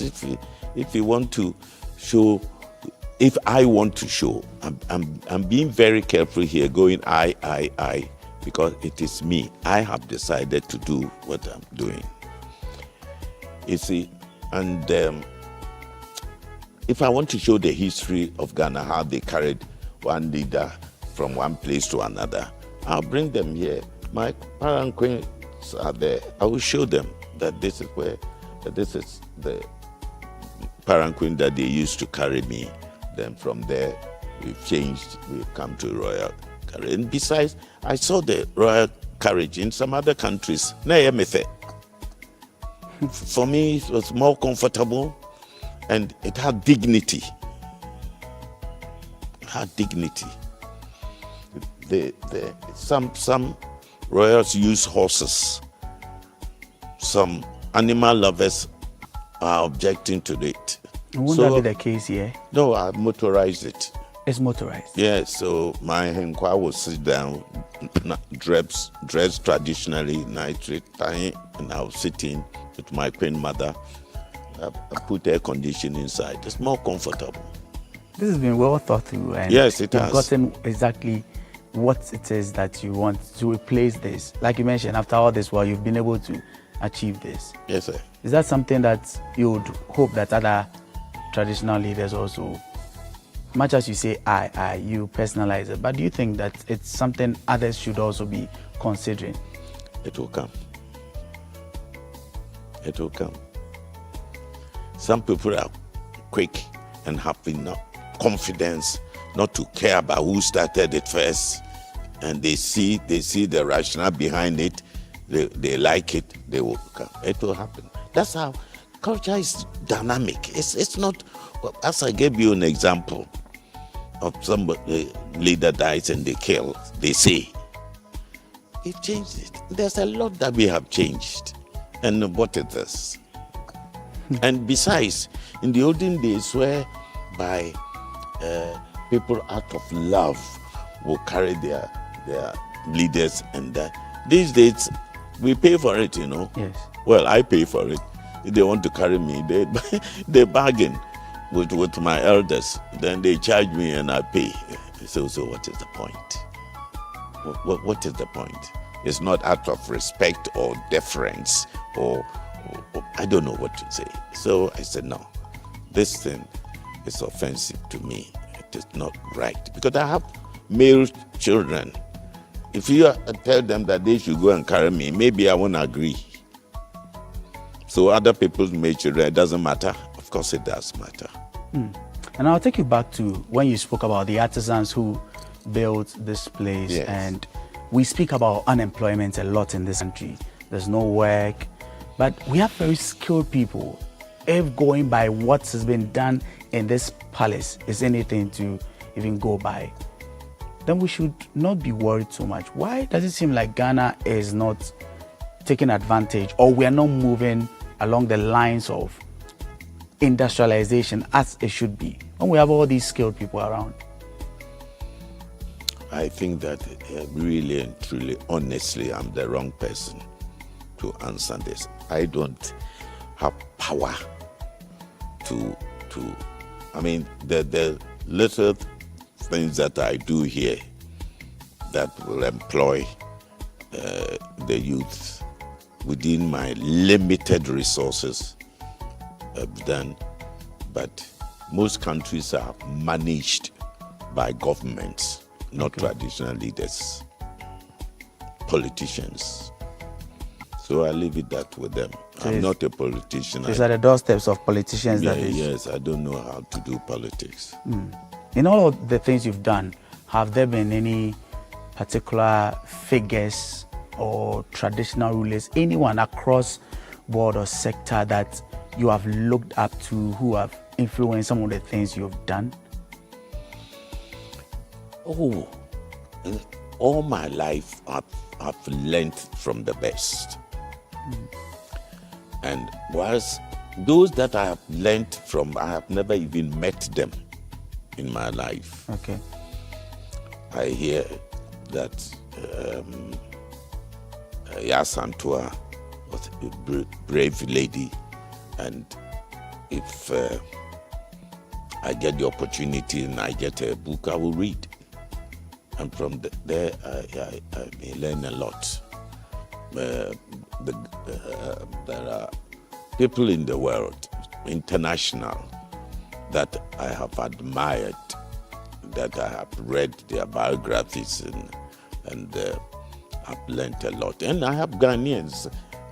This palace, the basic idea may be mine, but where it's ended up, it's not. Because I have friends who will come here and they say, Nana, if you did this, don't you think it will be better? I think about it, it's better just demolish and do it. So I've learned from various people. Various. And the reason why I cannot mention, say in Ghana, I cannot mention people's name, not because I want to play funny. No. I will mention just like that, especially those I've learned from, they have helped me. The reason why I can't do that is that most people whose help I've appreciated are people who helped me during my socialization process. When I was a kid, my mom, my father, my teachers,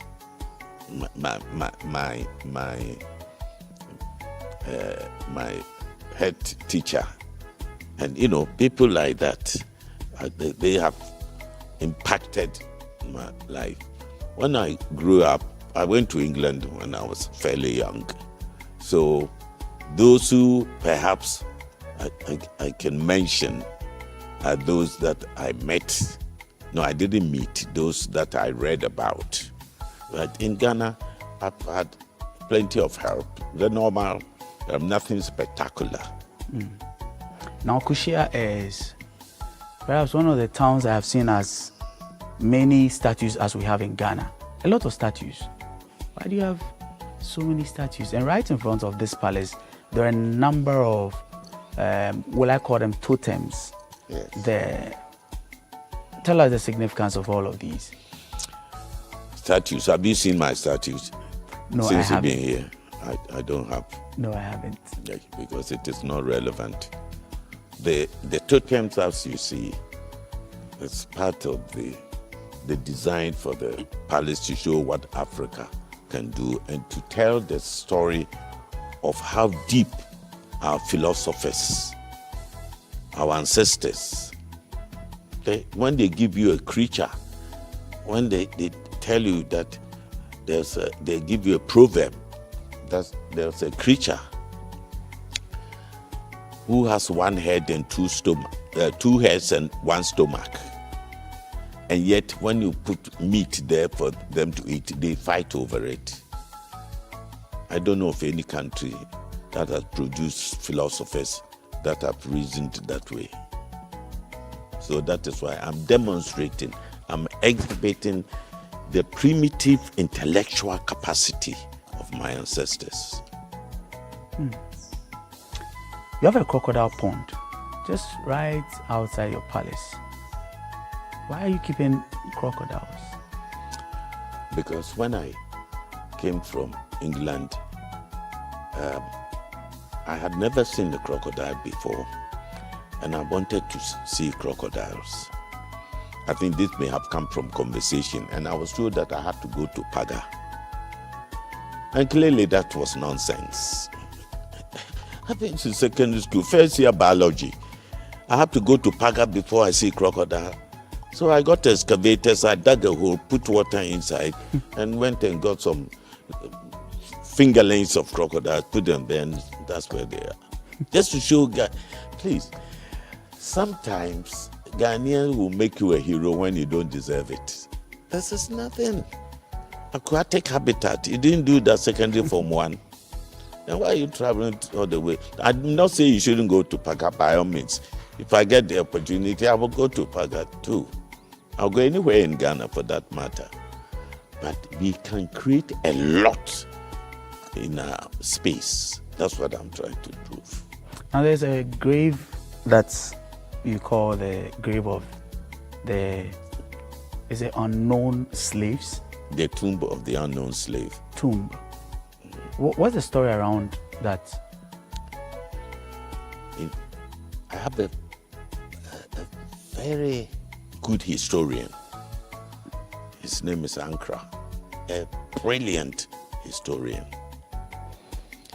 And I called him to research into the history of Orenchi. Okay. With the Kushia as the Nkrumah, the capital. And clearly, and he supported this by evidence, both Ghanaians and the English, the colonials.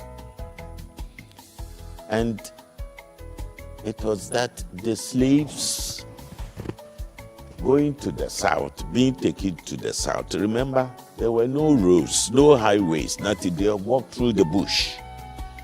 And he said Kushia was one of the places that they walked through because of the Pra. They would follow the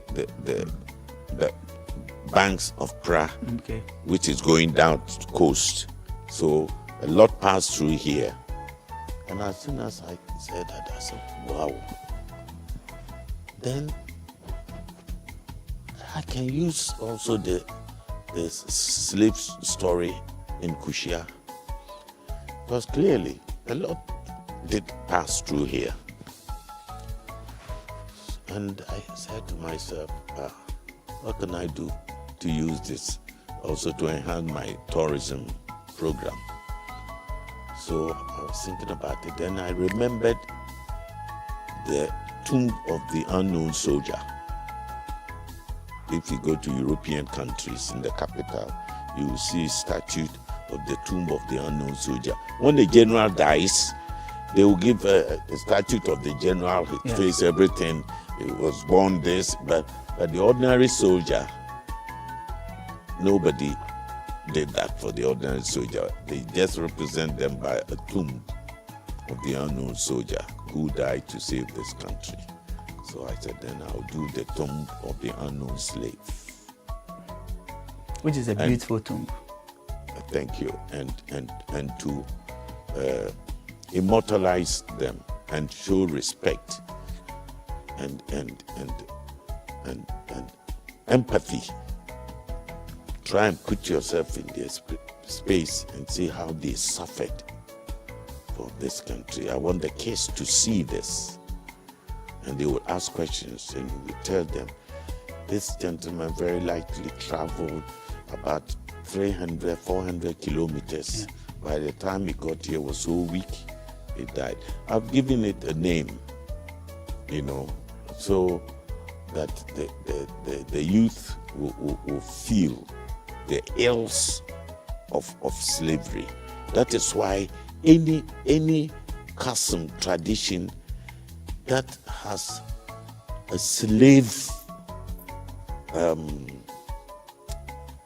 connotations must be destroyed.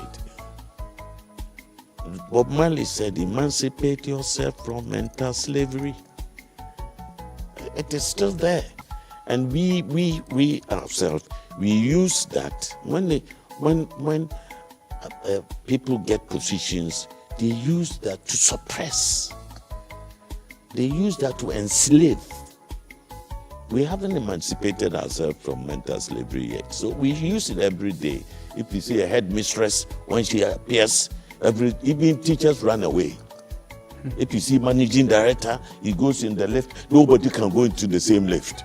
Hey, if you see some minister coming out of that, hey, let alone with AK-47.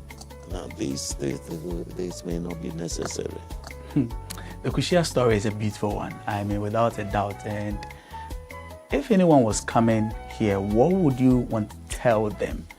Or what kind of memories would you want them to live here with, beyond the obvious? What is obvious to you may not be obvious to me. Apart from, we've passed the sanitation, now we are in the pretty state.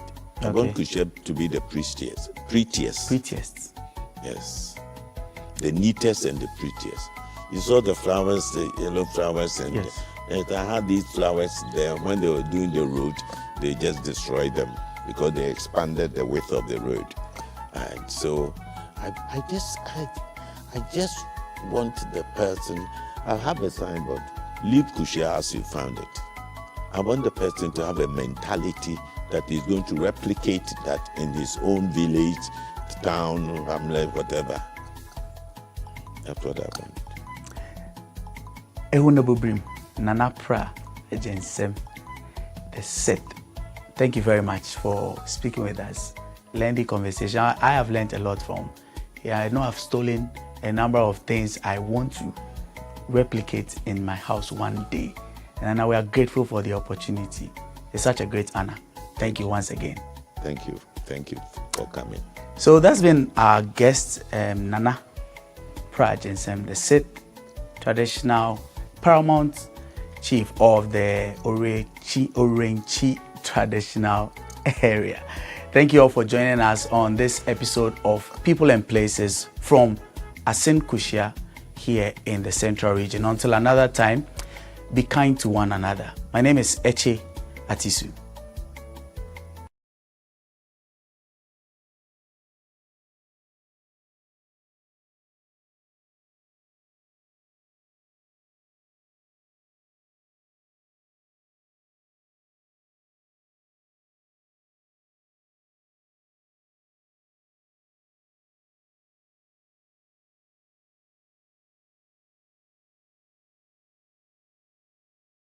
The beads on the right means you are a royal, you are a chief, because of the beads on the right. People wear it for fancy, but on the right, it means something.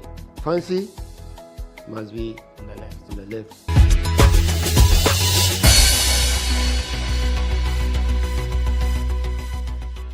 It's the month of March, and as you very well know, March is usually the month we call Ghana Month. And what better way to be able to share in the Ghana Month euphoria than to bring you some good stories about the history or the foundations of this very country.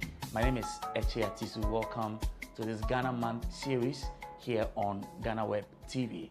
I have a conversation with an octogenarian. He's well past the age of 80 years, 81 for that matter. And that tells you that we're going to hear some rich stories about Ghana and maybe to confirm or not some of the things you know about the stories about this country, and maybe also to give us some insights into other aspects of the Ghana story we've not heard before. Ni Ashite Bruku is a retired HR.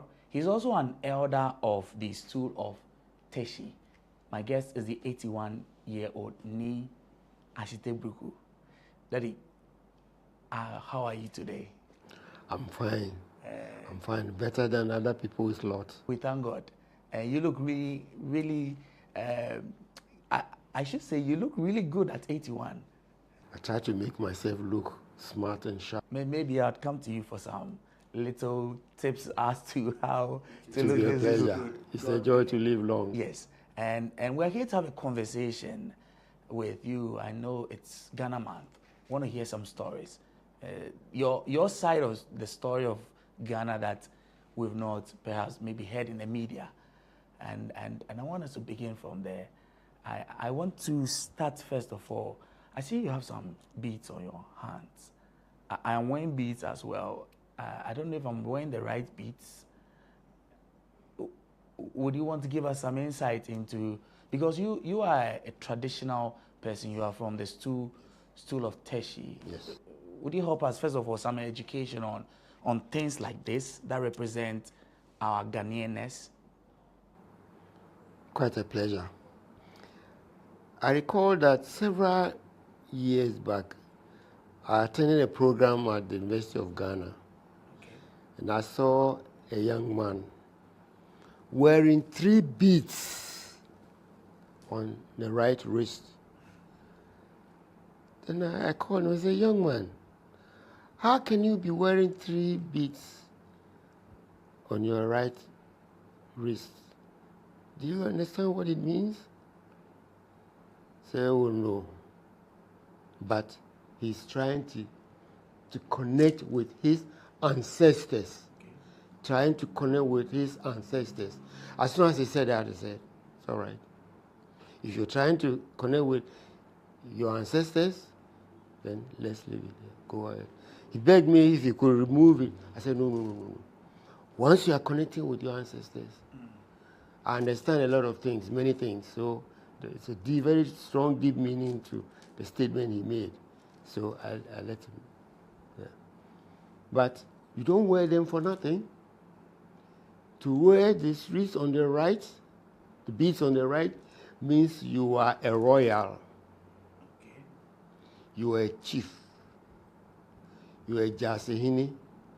You are stool elder, a principal elder. Any of these and many more positions. At least you should be in some leadership, traditional framework. Exactly. Okay. And so whenever you attend any program, you are accorded the right position. Nana, this is your position. Ni, this is your position. They are called because of the beads on the right. Now, people wear it for fancy, but on the right, it means something. Okay. Fancy must be on the left. On the left. Fancy. So, this is the meaning. Otherwise, people will challenge you and question you all the time. Okay, that's quite interesting. I'm not a royal, by the way, and I like you've said, I love to just wear beads, first of all. So I'm sure from today, yes, just to look traditional. Maybe from today I'll be more careful with where I put my beads on my hands. But that brings us to... Don't worry, nobody will arrest you. At least, that's some comforting one. Anyway, there's the pre-independence story. But I want to focus more on the stories from Ghana's independence up to this time. You have lived through different phases of our country, of our governance, of our traditional environment. I want us to begin from there. The 1957 story of Ghana's independence. What's your side of the story? How was the experience for you? Like, what was your age? What were you doing at the time? How did you receive that story of Ghana's independence at the time? It didn't stir me up. It didn't do anything. A schoolboy, 11-year-old or whatever, between 9 and 11 years. What did I care about independence? What's all this noise going on? We went to Gendu Park at Sekendi. I was born at Sekendi, though I come from Teshi. Went to march. Well, after that, things went on as normal. But if anything, I recall my life from 1958, thereabouts, when my father was transferred back to Accra, and my first encounter with Kwame Nkrumah began. Okay, you had encounters with Nkrumah? We lived very close behind Kwame Nkrumah. Okay. Just behind Kwame. At the time he was president? Yes. No, it was then, and then, what was the title? But Ghana had gained independence. No, at 58 years, yeah. Okay. Yes. Leader of government business. Okay. So yeah. Okay. And we lived behind Kwame Nkrumah. These were my first encounters with him. We as children didn't know who he was, but we knew there was a big man living close by, but we didn't know who he was. He was always in white. Political. There was a bush behind his back, and we went hunting Bela. You know Bela? Rats. and we put the bush rats. We put fire to the bush, and it began to burn, and the wind blew towards Kwame's house. We didn't know him, but then we were trying to douse out the fire when he appeared with his lone bodyguard policeman. Hey boys, what are you doing? Oh, we are trying to hunt Bela. And he queried us. This is not the way to hunt Bela. You hunt Bela with clubs and sticks and not with fire. Otherwise you burn somebody's house. Don't do that again, yeah? Yes, sir. Then Kwame turned and went away. That was all? That was all.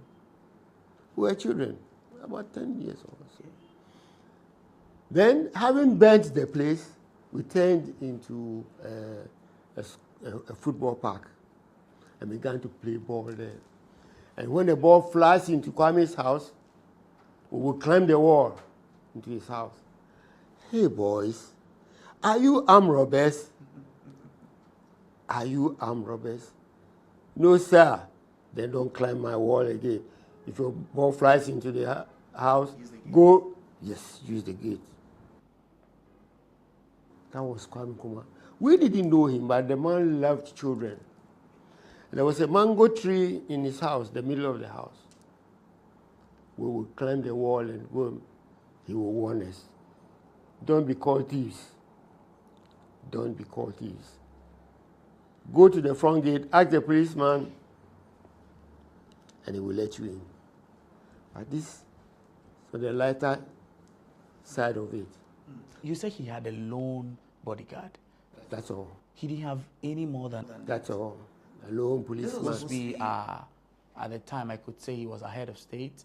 He was the yes, president. He was the leader of a government business, and he had just one bodyguard. Yes. Of course, there were other people in the house helping with other things. But when it came to security, that was all he had. That's all. That's all. Yeah.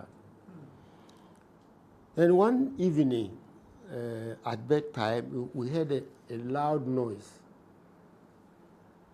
Boom! Well, children, what did we care about loud noises? We went to sleep, but in the morning when we got up, we learned that an assassination attempt had been made on Kwame Nkrumah. That bomb, that noise, meant there was a bomb attack on his life. And we all trooped to go and look at the scene. And there was a gaping hole, big hole, in the room where he would have slept. But that night, I guess Kwame went for an washing or something. He wasn't in. He wasn't in. He didn't sleep in it. So you mean the very spot he would have been sleeping in was where the bomb was? Yes.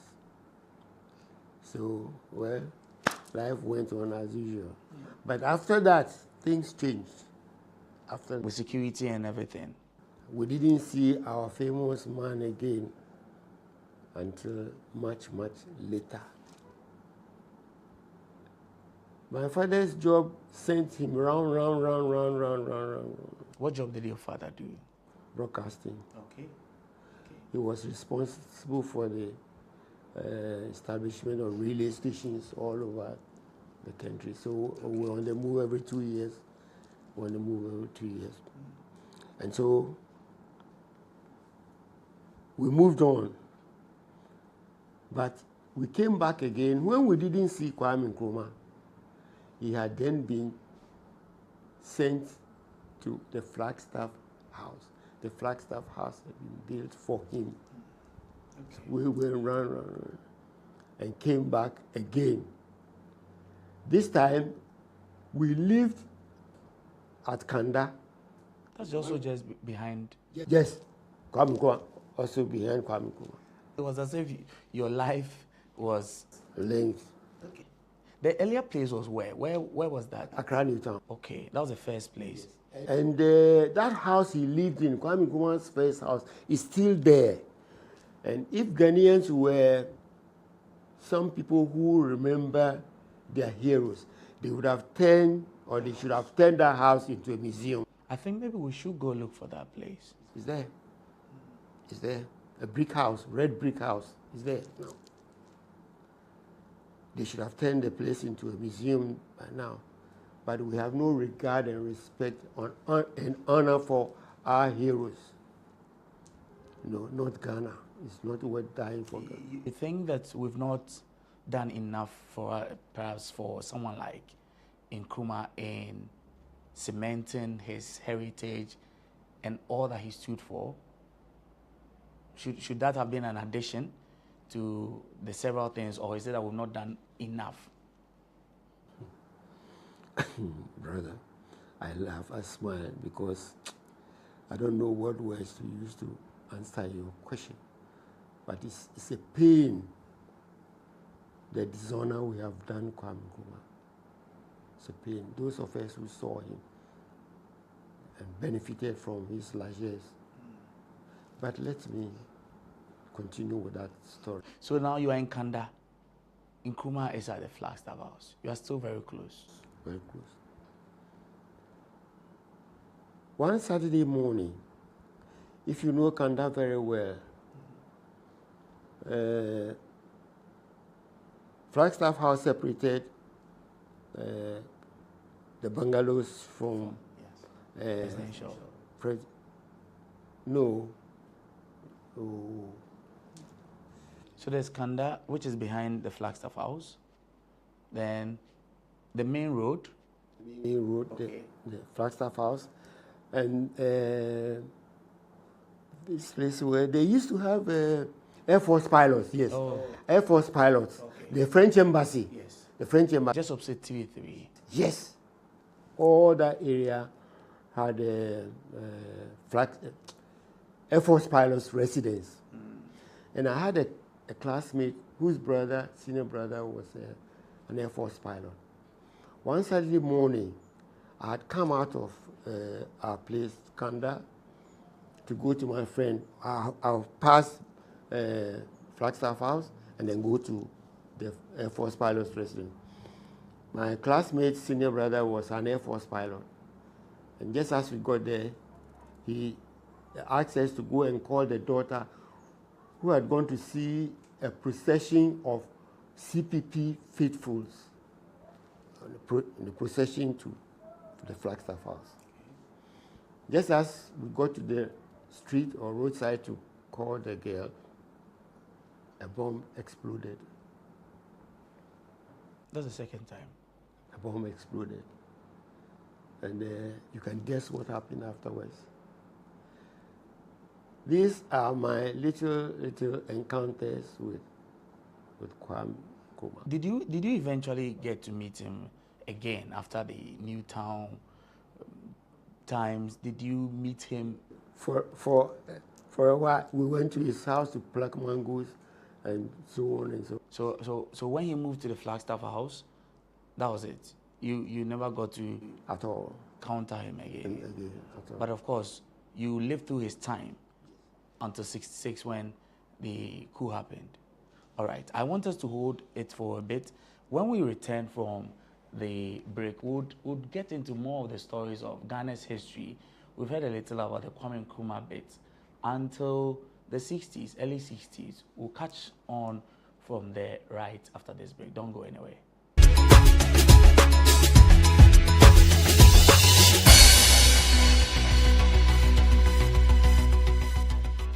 Welcome back to this Ghana Man series here on GhanaWeb TV. My name is Eche Atiso. I'm here with Ni Ashite Bruku. He is an elder of the Stool of Teshi. Ni, so we were talking about the Kwame Nkrumah story, but Nkrumah was overthrown. You were in Ghana at the time when this happened. Yes. How did it happen? Where were you? What did you hear about the overthrow? I was a schoolboy. I was still in school. Okay. I was in secondary school. Which secondary school was that? St. John's, okay. Atachimota. Okay.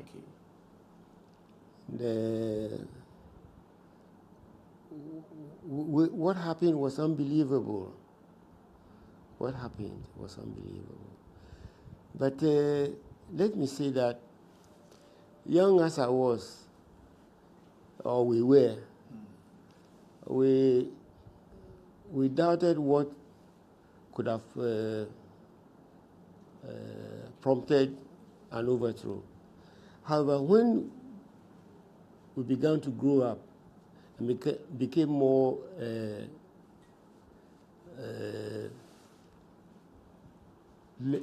more learning, we understood what was happening. So what was happening? Because I'll go back a bit. There was another bomb attempt or assassination attempt on Kwame Nkrumah by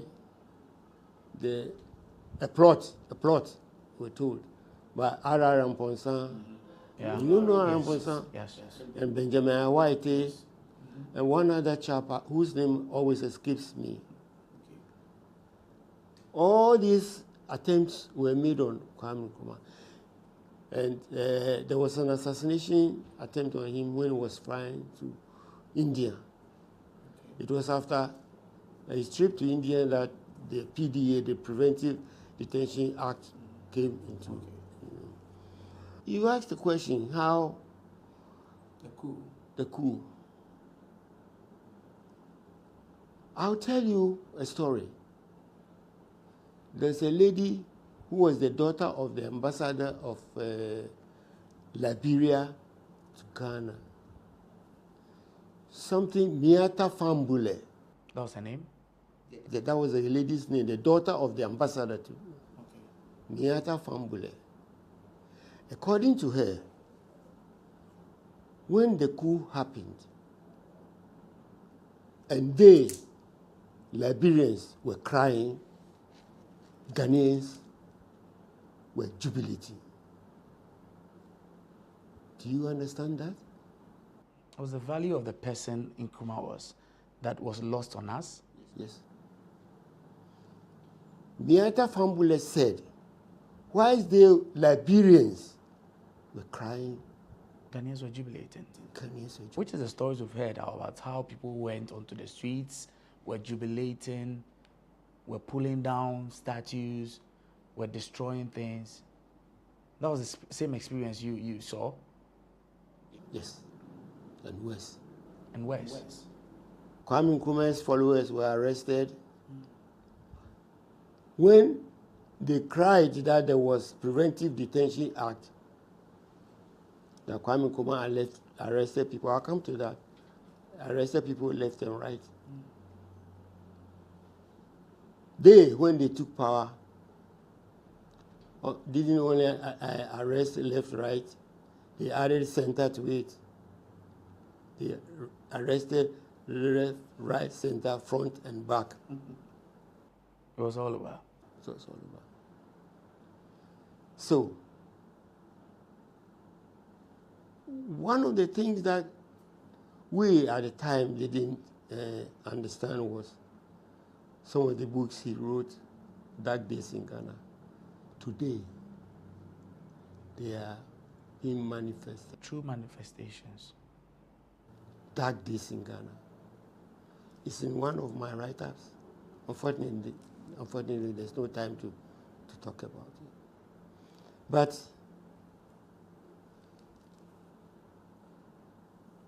when Kwame Nkrumah was deposed, and he and his security men were exiled in Conakry, something happened. I happened to have a friend who was one of his security men, called Mr. Dakon. I don't know if he's still alive. The man is a struggler like me. And so we made friends naturally. And he told me this story, that one day when they were in Conakry, and they were playing table tennis on the lawn, Kwame Nkrumah descended from upstairs and asked them, young men, why do you think our government was overthrown? Why? We were giving free education, free medical care, hospitals, this, that. So why do you think?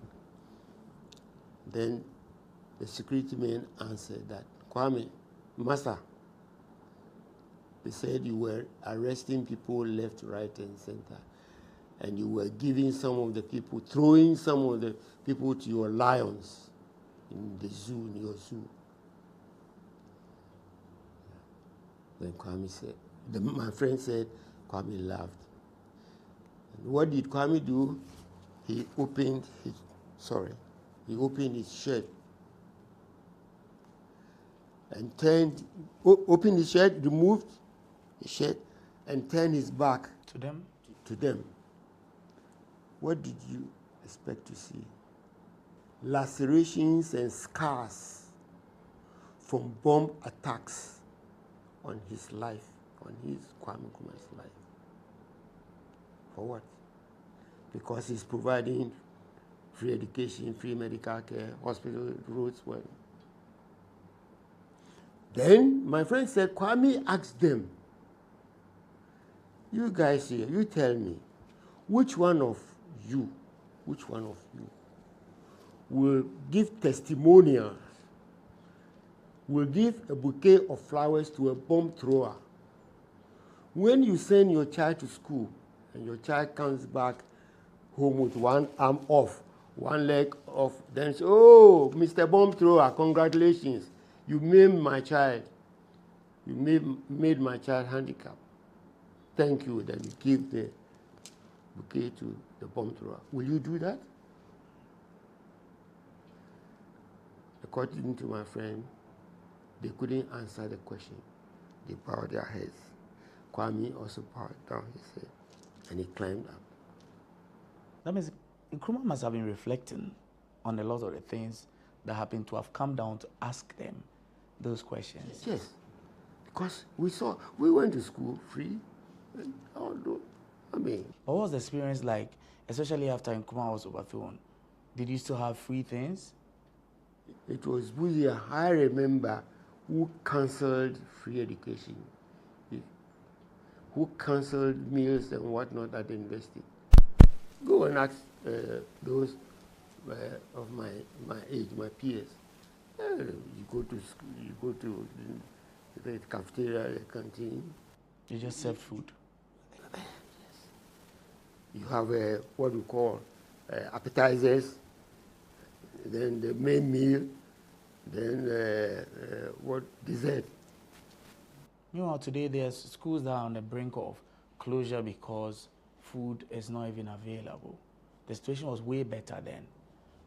We could have had Nkrumah longer than we did. You believe so? The man should have been allowed a few more years. But there's something serious that I cannot see. There are a group of persons in this country who think that if they are not in power, then nobody should be in power. If it's not them, then it must be nobody. When Kwame was leaving, when he was overthrown, he left behind 300 physical factories. 300, dotted all over the country. Many of them are non-existent today. There are things that I saw, and I still saw them, they are all closed down. They are all closed down. In one of my write-ups, I said, Kwame, I had gone to him on his birthday. Kwame, how are you? Etc. So my son, I'm fine, sit down. So Kwame, before I came here, I passed the road which used to have Lever Brothers and its subsidiary that produced Bedford trucks. And on the same road was GTMC that produced khaki uniforms for schools, and then Paints Corporation that produced Ghana paint. The Bedford truck factory has closed down. Paints Corporation has closed down. GTMC has closed down. But interestingly, a paint factory owned by a foreigner is still working. The one owned by Ghanaian is dead. You think that is good for us? I don't think